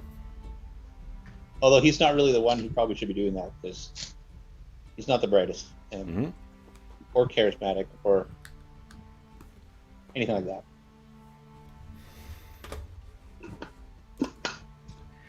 I got a note here saying Brother Othar was missing from Bogtown. No, Brother Othar there was someone who he knew. Ah. Yeah, there is. So the rumors you guys heard, or at least the things you heard as ways to potentially improve your relationship or get a favor from them. In the course of your training as an acolyte Kyrian, Brother Othar has mentioned that there was an acolyte of St. Yig who traveled to Bogtown, but was supposed to be back in Ironguard Mott a week ago, but he hadn't returned, so it's almost 2 weeks now. He worries that something may have happened to him in Bogtown. And Vargosh, what you heard through the grapevine is that a visiting acolyte of St. Yig named Odekirk spent time at Perny Ticklebottom's Foul Pheasant, and his holy symbol has gone missing. It's not said why yet, but the word is that it was either lost gambling or while enjoying other recreation available at that house of ill repute. So do you try and track that down, folks, or do you... I think we should try and track that down. Yeah. Yeah. If you want to do like talkie, then maybe you try that. But if you want me to do some sneaky... Yeah, Kyrian doesn't frequent the brothels, so he's not wanting to go in there. All right. Well, I'm not going to go in and try and like smooth talk anybody, but I think Vargosh is going to go and, just enjoy some festivities. Okay. So if he's going to go in and like pose as a client or a customer? No, he's going to go as a customer. Go as a customer. Okay, so then it would cost him, I think, 2 gold. 2 gold or not 2 gold. That seems to be the price of everything in town. Okay. And then what is he planning on doing? Like how Perny, I guess going in there, let me tell you what Perny's He's about to have to make a fortitude save to catch something, or not. it's quite possible. Okay, so All the I think he's gonna try diseases. camp. the foul pheasant is... It's a seedy tavern.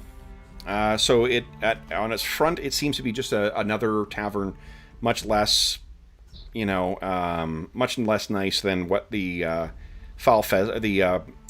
brazen strumpet is. But when you make your way in, you will find that this little halfling woman comes out, and she's really dressed up in a lot of finery. You can picture that she's like a I'm picturing her like a Halfling Dolly Parton. Not quite. No, but I think that's not like built like her, but like the character she plays in Texas has a. what is it Texas has a whorehouse. what is it, the greatest? I can't remember. Whatever little whorehouse in Texas. Yeah. That's the whorehouse in Texas. Yeah, I've seen that movie at some point, like 30 years ago. I just don't remember anything about the film, so I don't remember what she's like in it. I just remember Dolly Parton was in it. That's all I remember. Yeah.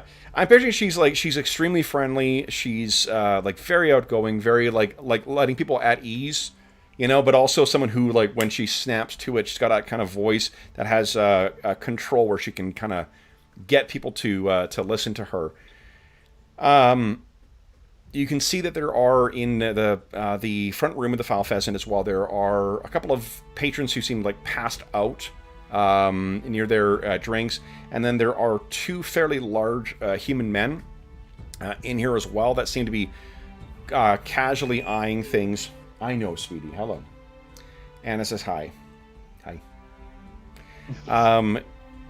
As you walk in, the Perny looks over and says, well, good welcome there, Mr. Vargosh.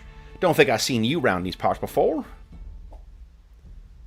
No, I never came in here. I don't know why. I didn't.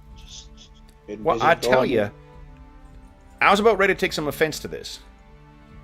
Because you've been around this town for several weeks now. I was beginning to think that we had done something to offend you in some way. Not at all. I trust we didn't offend you in any way, did we? Not at all. I just didn't know. So what can I do? Well then, honey, let me just, please, for the very low price of the starting price, we'll start you on something simple before we get complicated. Start you at 2 gold, and we can give you a good idea of what it is that you've been missing. By not darkening outdoor. Bargosh brought 10 gold, so he'll just like pull 2 coins out. Oh. You either must have a great deal of stamina or a great deal of overconfidence. Please, allow me to show you to our ladies. Or is it gents that you prefer? Ladies, and can I get a drink too? Whoa, I expect you will be working up a thirst. We'll be sure to make sure you have something available. So she'll bring you in the back, and you can, they will afford you with whatever drink that you want as well. If you are spending 10, then it will be, either.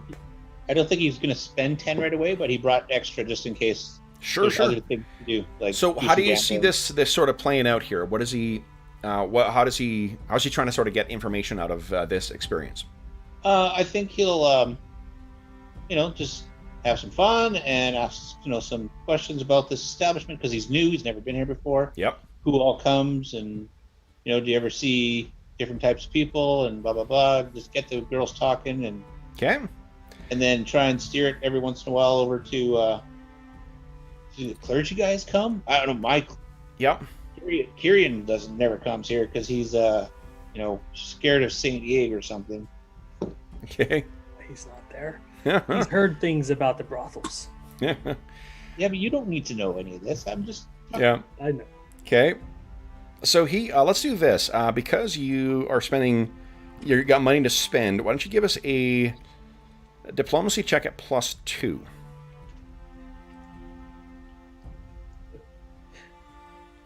The tech gossiping. The metagame is strong with this one. Oh, right. I'm power attacking. I Bargosh don't- is power attacking the I don't doubt evil undead creature. All right, so Bad. so what is it you're trying to get out of these guys? Like what or these folks, I should say. What is it what information you're trying to wheedle out of them? Oh, just how often the clergy comes and see if there's any there that they recognize by name and. I think so. The net, what you get out of this experience is that they confirm that there was a traveling. None of the local priests favor this place. Sella seems to think that there's something wrong with this operation. Brother Othar is just too busy with running the shrine and doesn't seem the type. And Gamdar, they get a weird read off of. Gamdar is the half-orc priest, and he just seems a bit of a weirdo. So none of the locals, but they do say there's a traveling priest, and that's not the first time they've had. It's not usual, like the Church of Saint Yig. This is not far away from a place called the the Prelacy of Middenmark, which is a theocracy. It's run by the Church of Saint Yig, effectively as the government as well as the people living there. And they are fairly moral people as far as the way they consider themselves. But this one guy, he was quite happy to indulge the flesh, as it were, recently. That's what you get. Bargosh laughs a fair bit. Actually, he'll drop another gold coin. Okay. And see if he can find out anything about that priest specifically. The gist of what you get with that roll is that they wouldn't want, or you wouldn't want them to kiss and tell, would you? So what you could try is you could spend a point of astonishing fortune and re-roll that diplomacy check with the +2 that you got so far, or you can try and find another way to try and get further information. I think he'll try somewhere else. He'll try maybe go do some gambling. Sure. Okay. I could go take my gold off. Yeah. All right. So then you're going to go gambling. All right. So let's see here. Is this gambling out of the brothel? Gambling is offered here as well. Cool. This place has all They got all the sorts- vices covered. Yep. All the vices. Here we go. This Kyrian isn't opposed to gambling. Less Okay. chance of catching diseases that way.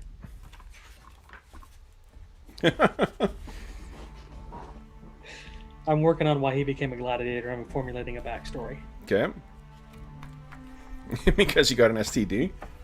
No, he became a gladiator as a young. Give me 1 second. I'm just going to grab one thing. Oh.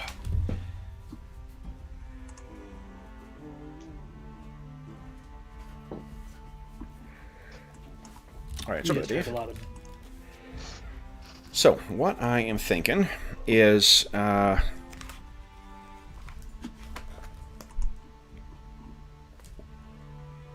we go.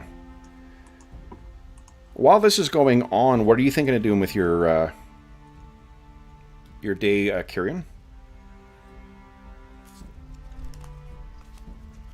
Maybe check with Brother Othar to see if any news from that missing acolyte has come up. Still no news. No, so that still troubles him. He also, if you want to assist him with the ceremony, I think he would be grateful for I that. was just thinking about that. Yeah, if you assist with it, then he won't charge for the ceremony. Yeah, I will do that. Okay. Learn the customs of. I don't think that was part of his initial training, so he's gonna learn.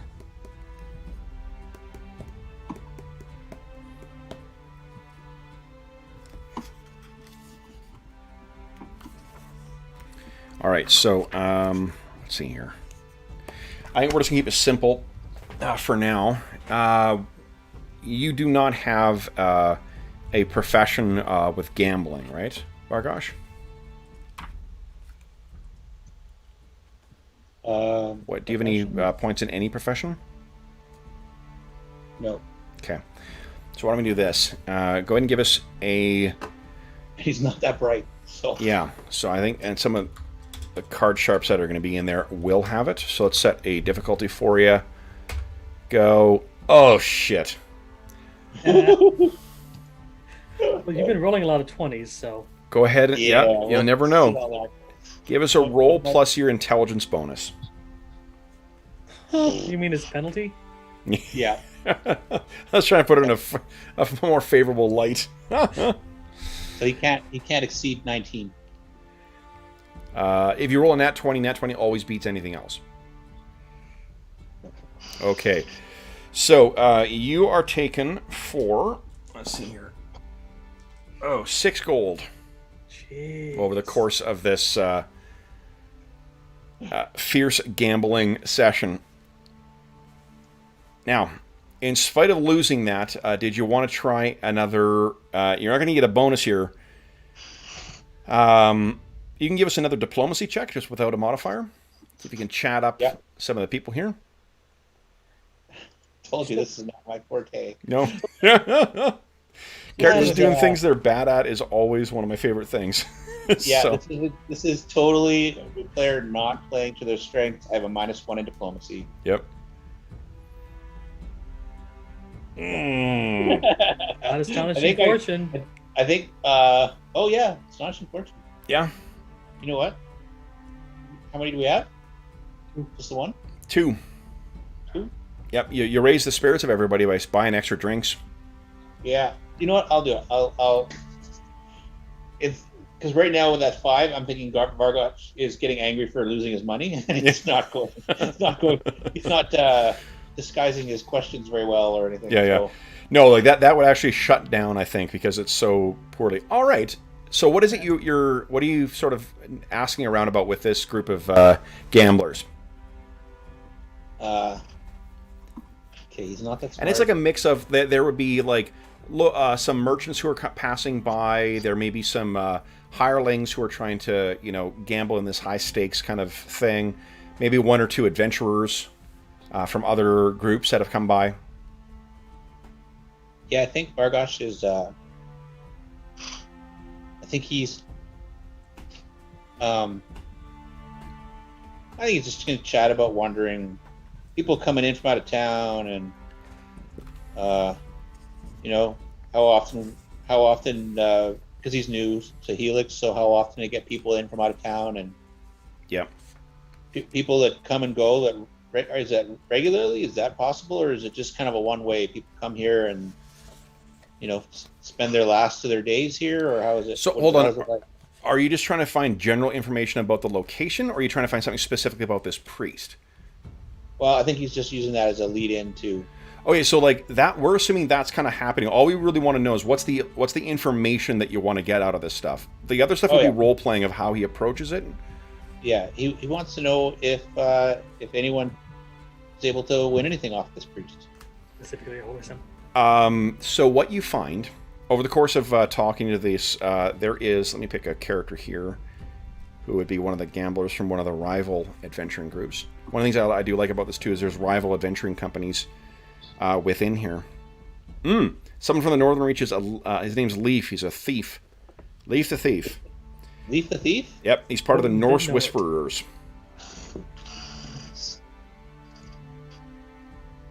They're based out of Ironguard Mott, but he is in town right now. They were planning an expedition. They heard from you that you lost a hireling in the thing there. Wasn't he a veteran of like 3 trips? Then. Yeah. He laughs about it. To be honest, he's kind of a prick. He thinks it's that's what they're earning their gold for, isn't it? And then you take it off their body afterwards. I'm glad I'm not there. So, but what you hear from him is, so that priest, not only did he lost his holy symbol because he got sort of browbeaten in it. You want to know who he lost it to?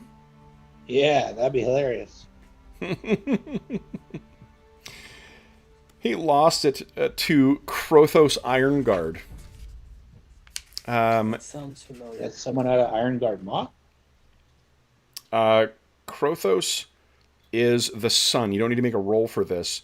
Krothos is the son of Lord Viscount Kel Ironguard, the ruler of the Duchy of Eric. I knew that name sounded familiar. The ruler of the Duchy of Eric. Wow. Yeah. That's his son? That's who he lost it to. His son is here, and they're not going to share anything further about... since you were more inclined about the priest, if you want to ask around, or if you have... I can't remember. Do you have any points in Knowledge Local?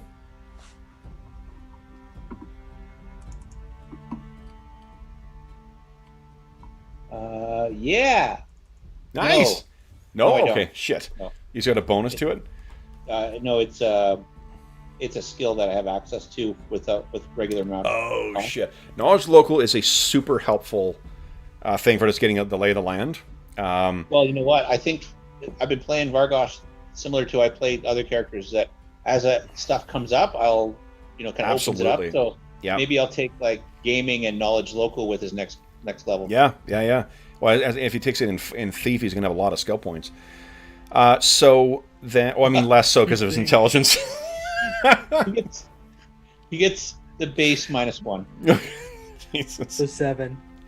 Oh man! So that's what you find. I think that probably takes up your whole evening. It brings you through to the evening. Kyrian, you finished up with the ceremony, which means Vargosh actually, because of his debauchery, missed the ceremony with Karm, but hopefully that time has been well spent. That evening, you guys all meet up at the Brazen Strumpet. And Kyrian, did you want to say anything in particular to Real about what's happened here? As far as the ceremony, or well, as far as he really is going to keep just taking the gold a day from you unless circumstances change.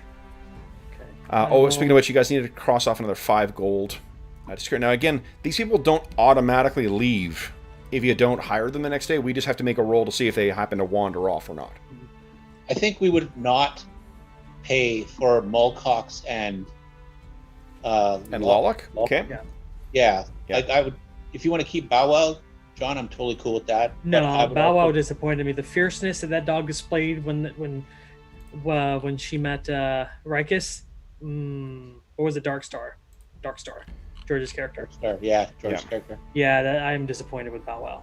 But if I definitely think Real and Wolf are worth paying for. Oh yeah, no, definitely. Okay. All right. So we'll pay 2 gold. I'll pay 1 each for Real and for Wolf. Okay. Let me check here. I'll tell Real that we're taking a little break from going into the moor, just to help us settle and come to terms with the loss of Karam, and that we're Vargosh was looking into a local matter to help get us favors with the church. For Lolok and Mulcox, why don't you each give us... Dave, you roll for Lolok. John, for Mulcox, give us a D6 roll. Do not roll a 1 or they go off. I'm Mulcox. Okay. Mulcox is gone. He hires on, whether he hires on with someone else or whatnot, Mulcox is no longer a hireling. So let's do this here. Add... folder. Udon. Maybe back later. You never know. Yeah, you never know. So we'll put him...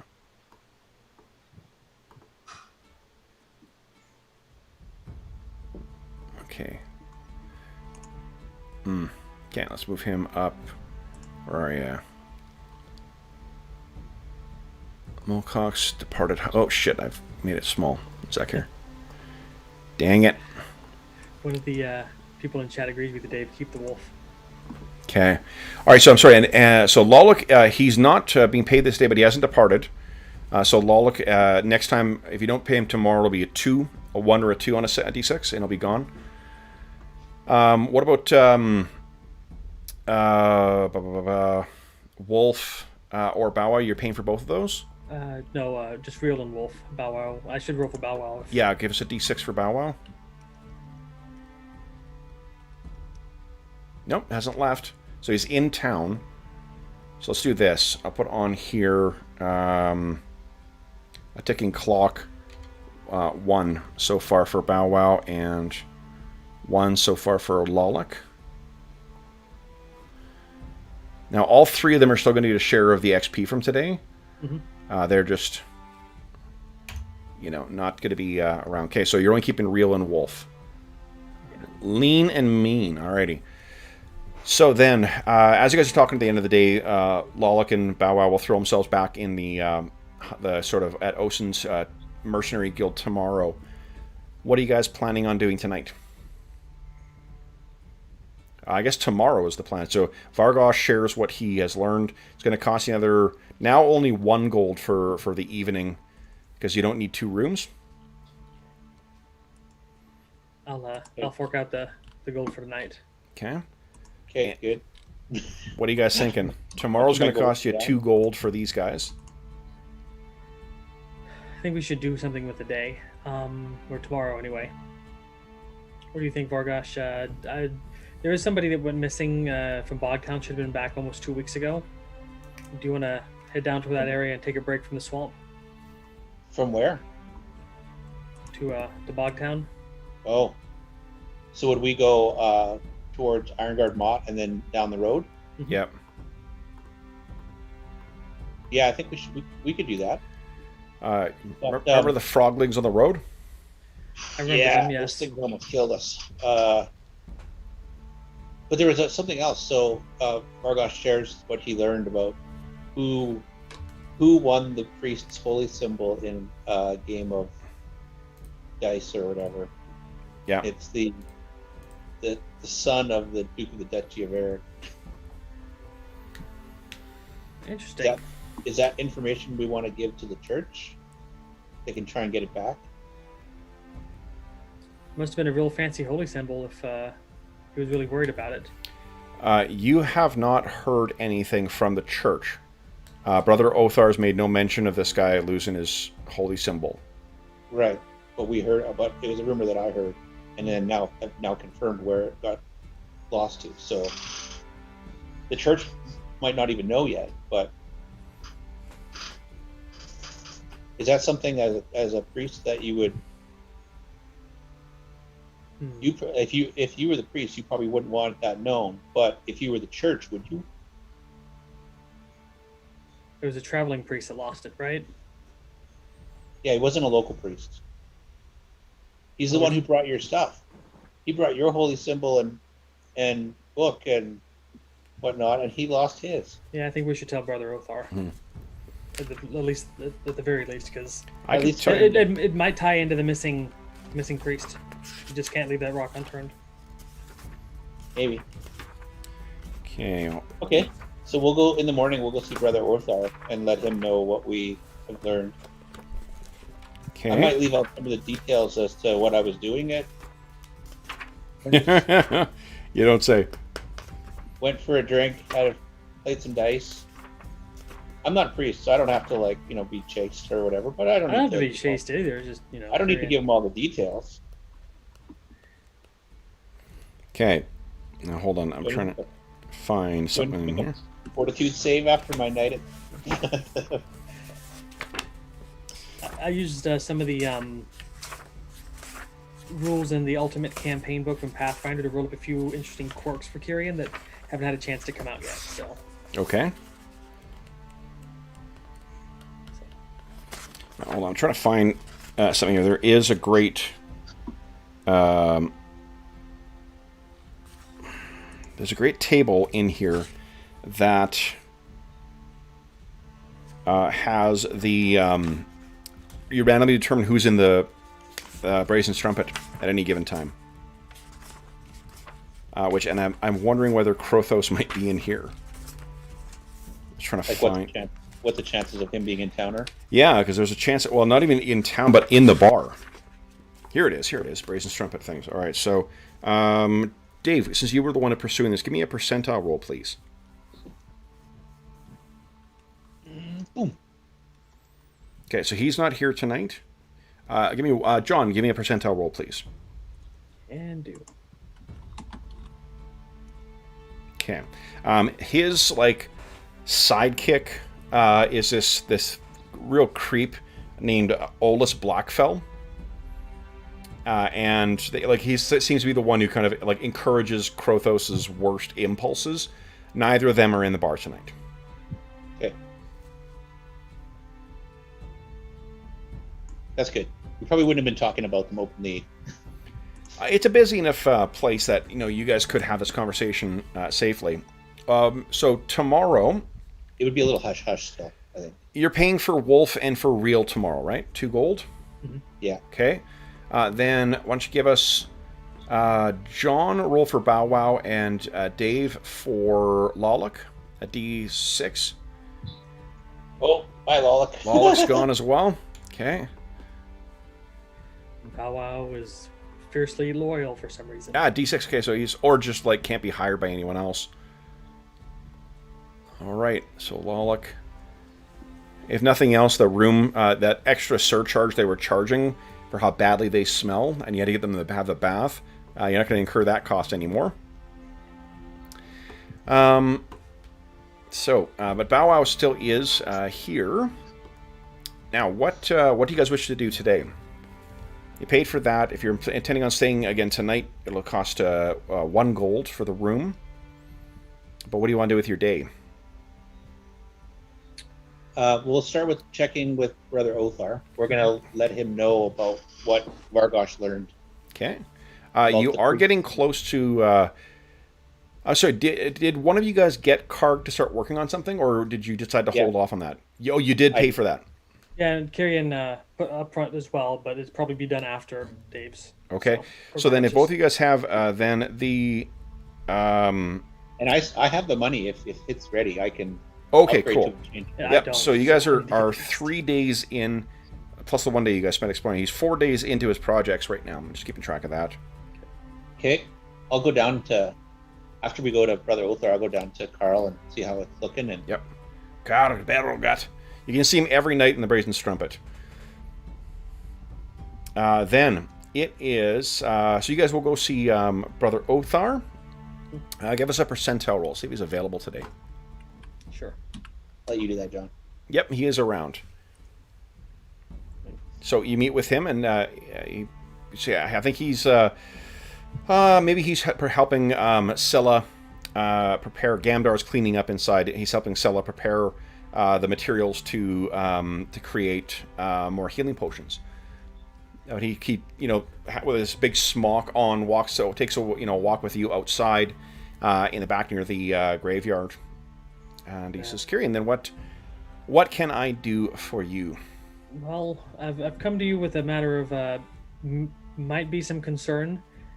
We heard some rumors of a traveling priest that misplaced his holy symbol inside a local house of ill repute, and possibly through gambling. And my friend Vargosh was able to confirm the rumors that it was indeed lost, and to the son of somebody very important.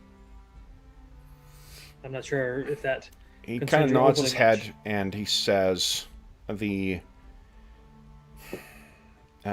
I know you are new to our order,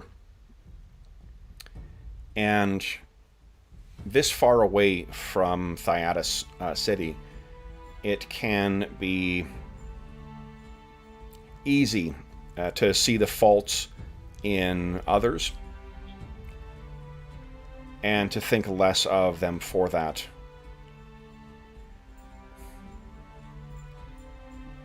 Why did you bring this news to me?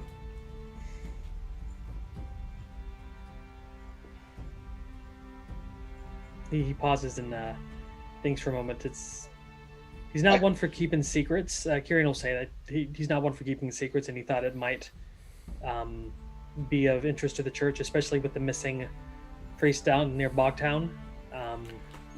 Kyrian, what faith do you think the powerful in this region follow?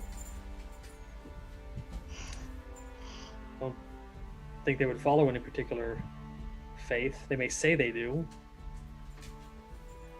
Maybe give. He looks at you like confused. It's like, what do you?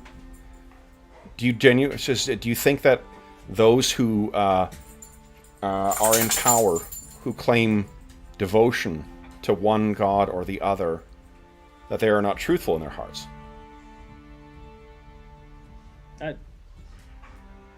Kieran kind of just shakes his head. Is it that people believe what they believe? I judge based on actions, and the rich people. So he shakes his head and he says, "I did not ask you about their actions. It's a simple question, Kieran.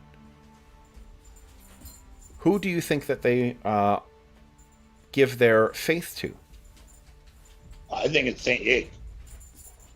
And he looks over, realizing that you're there now. You're much quieter, when you need to be. And he says, looks back at Vargosh, says, "Yes." I still have a lot to learn about this land, but Kieran, what did you hope to gain from bringing this information to us? The embarrassment of the priest? no, otherwise I would have told the entire town. The hope that the powerful who follow our faith, that we would embarrass them with this news? No, I could have also told that to the entire town. I brought it to you because I thought it was a concern of the church. And says, Nothing Kieran, you can follow what way you want.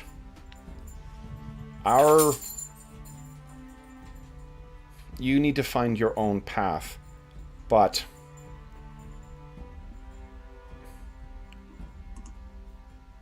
you need to... You live in this world. And we are not the only things that have domain over this world.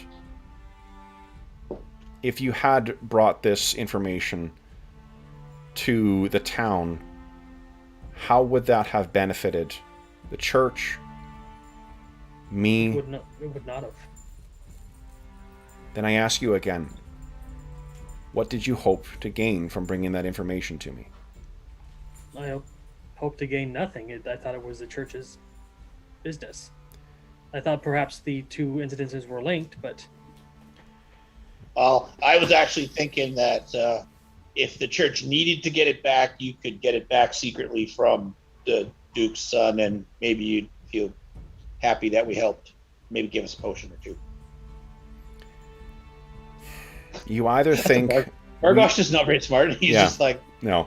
So he shakes his head. He looks at you, Kirian, and he says, Kirian, if you intend to spread the influence of Saint Yig, I would encourage you to consider your actions more carefully before proceeding with them. And he hits you in the shoulder. He's not castigating you. He's genuinely trying to... He knows you came from the background of being a gladiator and only recently found your face. So he's not taking a tone that is castigating, but it's someone who's like, look, there's an important lesson that you need to learn here, and I don't have time to like handhold you through to it. Well, yeah, I understand what you're getting at. It's Kirian is very lawful mindset, and he really had no alternate intentions of bringing shame to anybody. These are the rules he learned, and maybe he needs to learn there's more bending room. Well, it's not even that. There's a difference between being lawful and just being stupid. Because, like, if you had taken the approach you said otherwise and told the townsfolk, like, what on earth did you think would come from that? He wasn't planning on telling the townsfolk. Then why did he mention it? Because he was asked, why didn't you take it to the town, or what did you hope to? He didn't say anything about taking it to the town. You did. No, the priest asked Kirian, what he hoped to accomplish. Right, from taking it to him, and you said, well, I could have taken it to the town. Well, yeah, I was saying, like, I brought it to you because that's who I thought would benefit from the knowledge. Maybe he's not communicating it properly. No, or at least Brother Othar seems disappointed in the approach that you've taken with it. So, well, the Kirian will ask, what should I have done? In his opinion. Did you have any way to remedy the loss? The loss of the holy symbol? Yes.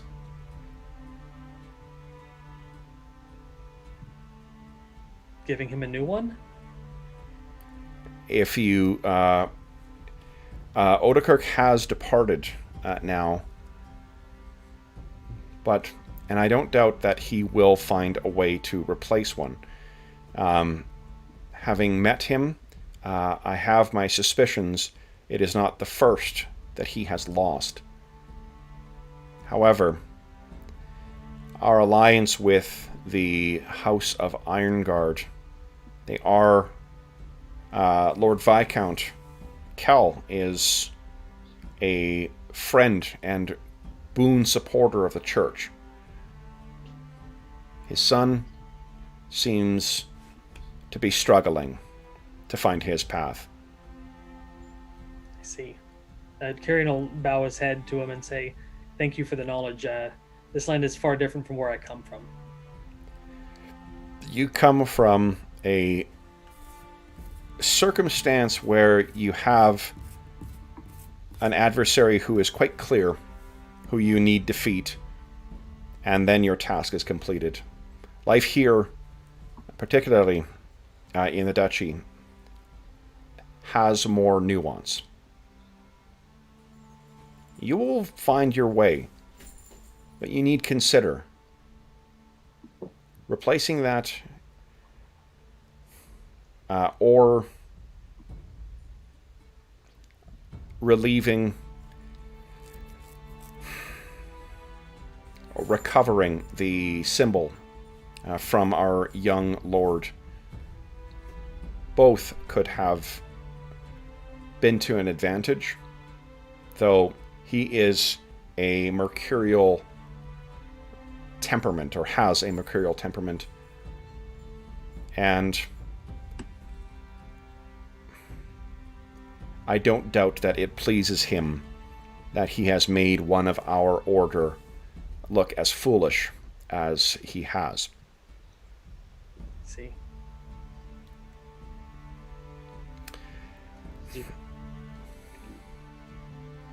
Carrion will thank him for his wisdom and say, "I'll consider this more and see what I can do to remedy the situation. Perhaps we can steer him in the right direction." I would leave it. The damage was not done by you nor me. The damage was done by another. But it is not irreparable. And, as they say, one bad apple spoils the bunch. Ruins the pie. Indeed. Then, was there anything else, Carrion? No, I have much to dwell on. And he kind of like kind of taps on your chest where your holy symbol would be, and says, "Stumbling along the first steps on a path is not unfamiliar. Keep your footing, and keep moving. You will find your way, Carrion." If the Barrowmaze doesn't take me first. Trust in Saint Yig. Well, I did. And he kind of looks over at Vargosh and then to the brother with her. You could have seen how Yig answered my prayer when we got attacked by undead. It was glorious. Indeed. Keep your faith. So, with that, what do you guys wish to do next? As we're walking out, Vargosh goes over to Kyrian and goes, "Does he want us to recover it? Does he want us to steal it back or win it in a game? I don't know. You guys were talking all fancy and I didn't quite get it all." I understood about half what he was saying. Some of his concepts are beyond me, Vargosh. But I do understand that some things are better left in the shadows because when they're revealed, they cause more harm than being left alone. Oh, so we shouldn't have come out and openly talked about this. We should have sent him a note. I think of the most stupid ways we could have done this was the least stupid, because now the town doesn't know about it, or openly. Well, I did ask about the priest a bunch of times yeah. Well, I think what happens in that brothel may stay in the brothel. Mm-hmm. Okay. But And you did roll well enough, just Dave, so you understand mechanically what's going on. If you'd rolled poorly, that's where you may not have got stuff, but word may have gotten around about it. You rolled well enough for both of those rolls that you probably, unless someone is getting a really great opportunity to track them down, it is unlikely that you would word would get around that you've been, asking only about or asking about that priest. So then, guys, with that, unless there's anything else that you want to do here before we plan, I guess, what is the plan for your next your next adventure here? Are you going to head out to the Barrowmaze in spite of... What are your finances like right now? I'd rather go to the Barrowmaze sooner rather than later, just because gold is becoming a problem. How many more days till my shirt's ready? It is another 3 days. I have to get it next time we come back. Well, what I'm going to do is I'm going to put another 100 gold down. Okay. Oh, 50 away from paying it off then. Yep. What about you, Kieran? Do you have enough to purchase it outright as well? No, I put 100 down to get it made, so I'll have the other 100 when it's made. Okay. So then, what would you guys like to do next? Well, since my Let's hire plan, some guys and go out. Yeah, I mean, we can't really go to Bogtown at the moment. I don't feel like we're prepared for that. Okay. Yeah, let's see if we can find anybody else to... So enough time has not passed... So mechanically, Kev, if we hire a bunch of hirelings and head out, and we're like 10 minutes away from the end of the session, are you going to just start a bunch of guys with us and next time they show up? Mm-hmm. Yeah. Let's do that. Hey, Jeff, guess what? We're out in the middle of the moors, and we're about to fight something. yeah. Like, we just pick out, like, if you... we've had a couple sessions where we've like started at the Barrowmoor. Like, probably we don't have enough time to get there. If you guys like tomorrow morning, first thing, go down to Osen's Trade Guild, you'll have a new set because that'll be 7 days since your last batch of hirelings. So I can roll up some new hirelings. We could do that to end the session here, and then I'll do I'll calculate XP for you guys. Yep, sounds Sure. good. Okay, so then Sean, give us a roll for Bow Wow. He's now going on a 3 or less. I want to buy a mall. Oh, bye, Bow Wow. Bye, Bow Wow. All right. I had John's such high getting rid hopes of all- for that dog. John's clearing house all the henchmen. Well, honestly, that one was a 50-50 chance of her being Yeah. there or not. So All right. So Can I then get I need you guys to spend two-handed- 2 gold on your hirelings for today. okay, Yeah. I gotta go for that. I'm almost out. Two-handed melee weapon. Oh, a maul. Bludgeoning. Great club. Great clubs are good. It's a D12. Or a flail. Like a great flail. A heavy flail. A heavy flail. That's a two-hander? I think so. You can use pretty much any one-handed weapon in 2 hands. It's just a light weapon that you can't do that with. All right. Let's check here. Do you guys wish to spend an extra 5 gold trying to improve your chances? I cannot. It would have to be Dave. Do we decide that after we roll, or do we decide that? No, you decided before. It improves our chances, like the quality of them. It increases the chance, like the yield you'll get. Better chances. Okay, I will take 5 gold off. Okay. We're gonna have to make some money on the way back because We Oh, go. Whew. So, you thought that those two, Mulcox and Lolix, smelled bad, guys. One of your new hirelings, or potential hirelings, is a fishmonger. that's right. So Where is he here's the fishing? things. Here's what we get.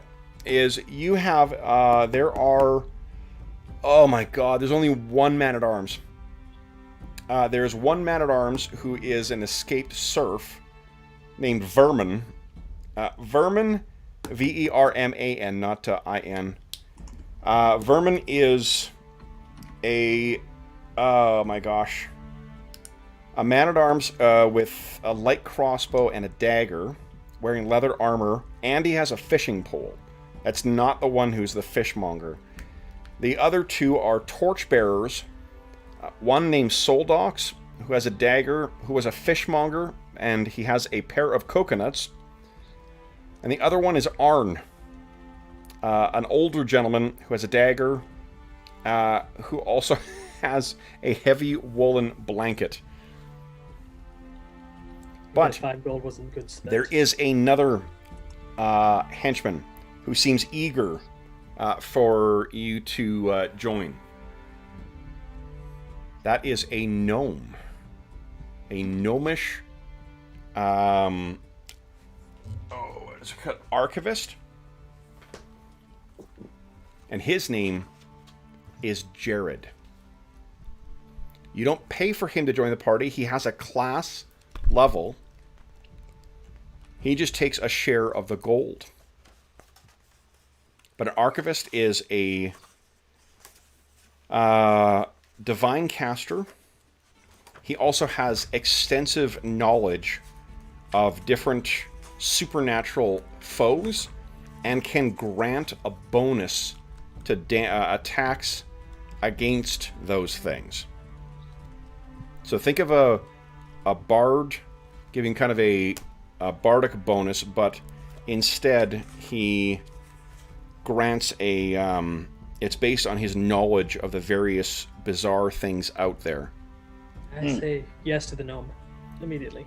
Okay. Then Jared, the archivist, will be joining. I'll be having him. I'll add him to the Jared, I think. And what was the man-at-arms? The man-at-arms is named. Vermin. Let's see Vermin. here. Man-at-arms, Verman. Verman. What do you think? Man-at-arms and the gnome? Yes. To accompany us with Real and Wolf. Sounds good. Okay. So Can you pay for these guys?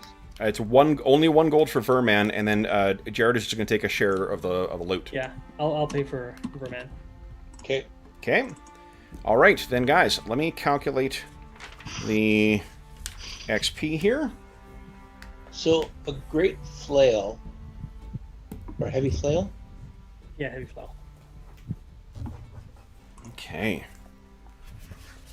Who's getting heavy flail? Well, my sword's not working so good against all these damn undead. Mm-hmm. It's a I think I skeleton. might need to smash some things instead of... Yep, not a bad idea. Not a bad idea at all. All right. Let's see here. Heavy flail. So, 15 gold pieces. 1d10 damage, 19 to 20 times 2 crit, 10 pounds. 10 pounds. Yeah. Hey, Yeah. You get a +2 to oppose attack rolls made to disarm somebody. You can also make trip attacks with it. Ooh. And if you fail during your trip attack, you can drop the weapon to avoid being tripped. so you don't have to yourself. Kyrian approves. You should definitely get that. Uh-huh. And invest in the improved trip feat, because if you trip them, you get a free attack on them. I'm telling you right now, if we end up with everyone having improved trip attacks, I'm taking that feat out of the game, full stop. No, I'm not even thinking that. I've played enough champions with everyone just grappling all the goddamn time. I knew he was going to go for it. Bargosh smashes, he doesn't trip. Yeah. I'm actually not really all that... I was actually thinking more like Maul. Ooh, mauls are good. I don't know if... Kev, do you have like a Maul staff? Like a great giant hammer? Kind of thing? Oh, I probably do if you give me... I'll have to look between games. Sure, I won't buy anything now. I think yeah. You know what? For right now, there isn't one. You can assume the only things that are available in there, it gives you something to maybe work towards, or you can get him to whatever's in the player's handbook. That stuff that's readily available. If I find stats for something, you can have him make it. Okay, I'm going to take a great club then. Okay. That's only 5 gold. 2 pounds lighter than the flail. Doesn't do any of those trip things, but Okay. So the party's still around the same level. I'm gonna make sure there's a couple of nails spiked through this great club, like different directions. He's got a log with some nails in it. Board with the nail. Yeah. Hey, hold on here. Let's see. We make bigger boards. Warriors come out and play. So they make a nail so big it'll destroy them all. Props if you know where that's from. All right. Yeah, we haven't played a lot of champions yet, but generally what ends up happening with super strong characters, because an optimized play is to just get a grapple off and then just keep squeezing, and it's so hard to get out. Like that becomes the entire game with super strong characters. Oh yeah, no. Really fucking irritating. No, this is the first time I've played an actual trip character in 3.5. So. Mm-hmm. It's a great it's a really really cool combo with the reach and that. So 1/3. All right. That's like his thing. It won't work very much on things that aren't humanoid in shape because It's my parrying capacity. Let's see.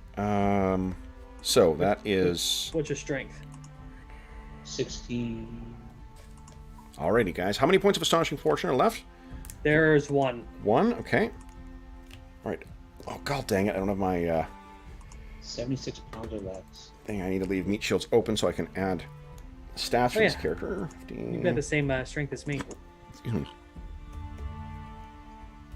Okay. So in your medium load will cap out at 153 and heavy at 230. Bye. So I'm gonna look at my chain shirt. All right, guys. So for today, inclusive. Oh, and you need to make an extra trip to the Barrowmaze too. So hold on. Let me.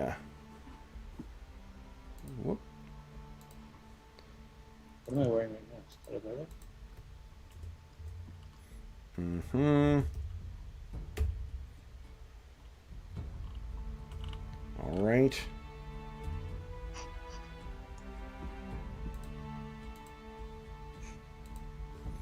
Let's see the total. Alrighty. So everyone is gaining for today 307 XP.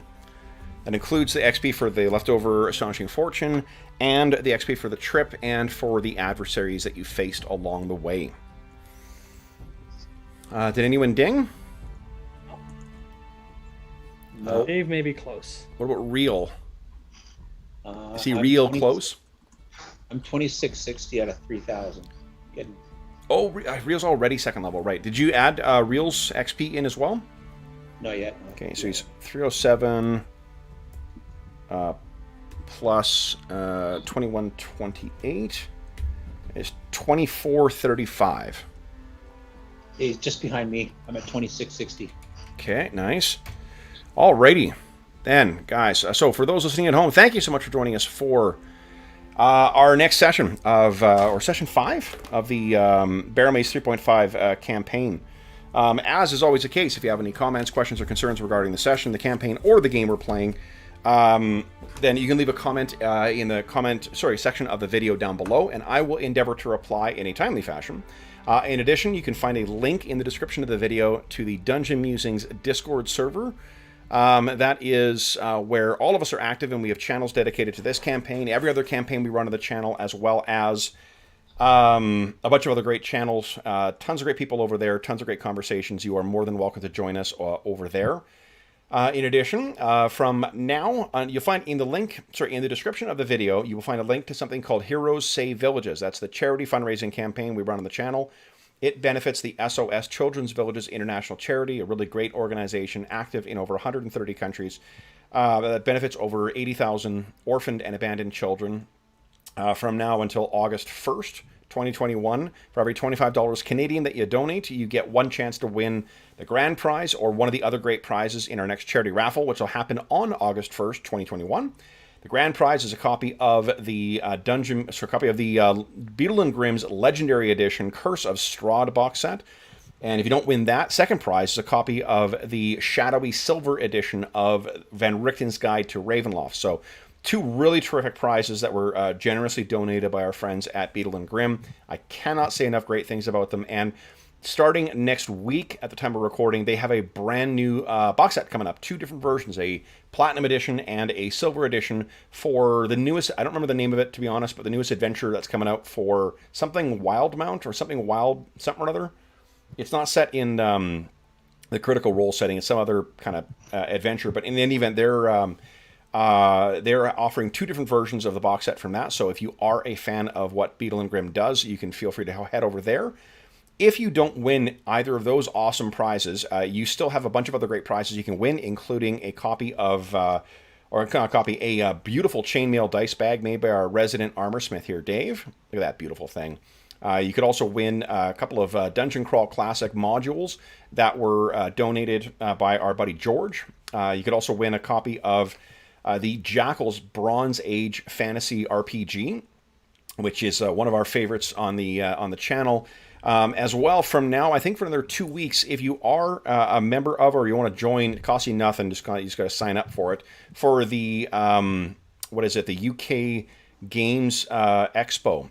They have their voting going on right now for their Game of the Year, and Jackals is up for that. So if you haven't voted, or if you have watched our sessions here, or you've had experience with Jackals yourself and you haven't voted so far, I'd encourage you to consider heading over there. And even if you don't vote for Jackals, there still are a number of other excellent games that are up there as well. Jackals just happens to be one of our favorites.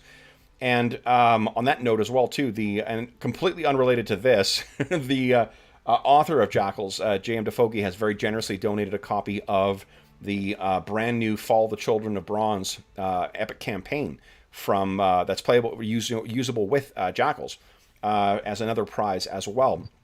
I've also kicked in a copy of the new Acton Cthulhu starting books, so you got copies of that you could win, and a bunch of great stuff from from the Dungeon Musings Redbubble shop. So a lot of great prizes that are available, and all that money that's donated goes directly to SOS Children's Villages International, and none of it goes to the channel, none of it goes to any other middleman. It just goes to help the kids who could really use some help. So you get a chance to help out some kids who could use help. You get a chance to win some cool gaming stuff. You also get a chance, if you head over to the Charity Initiatives channel on the Dungeon Musings Discord server, you get a chance to vote for what sessions what games we're going to play in our charity sessions. Now, last thing I'll also mention too is that we have seen tonight I had to ban 2 people from chat.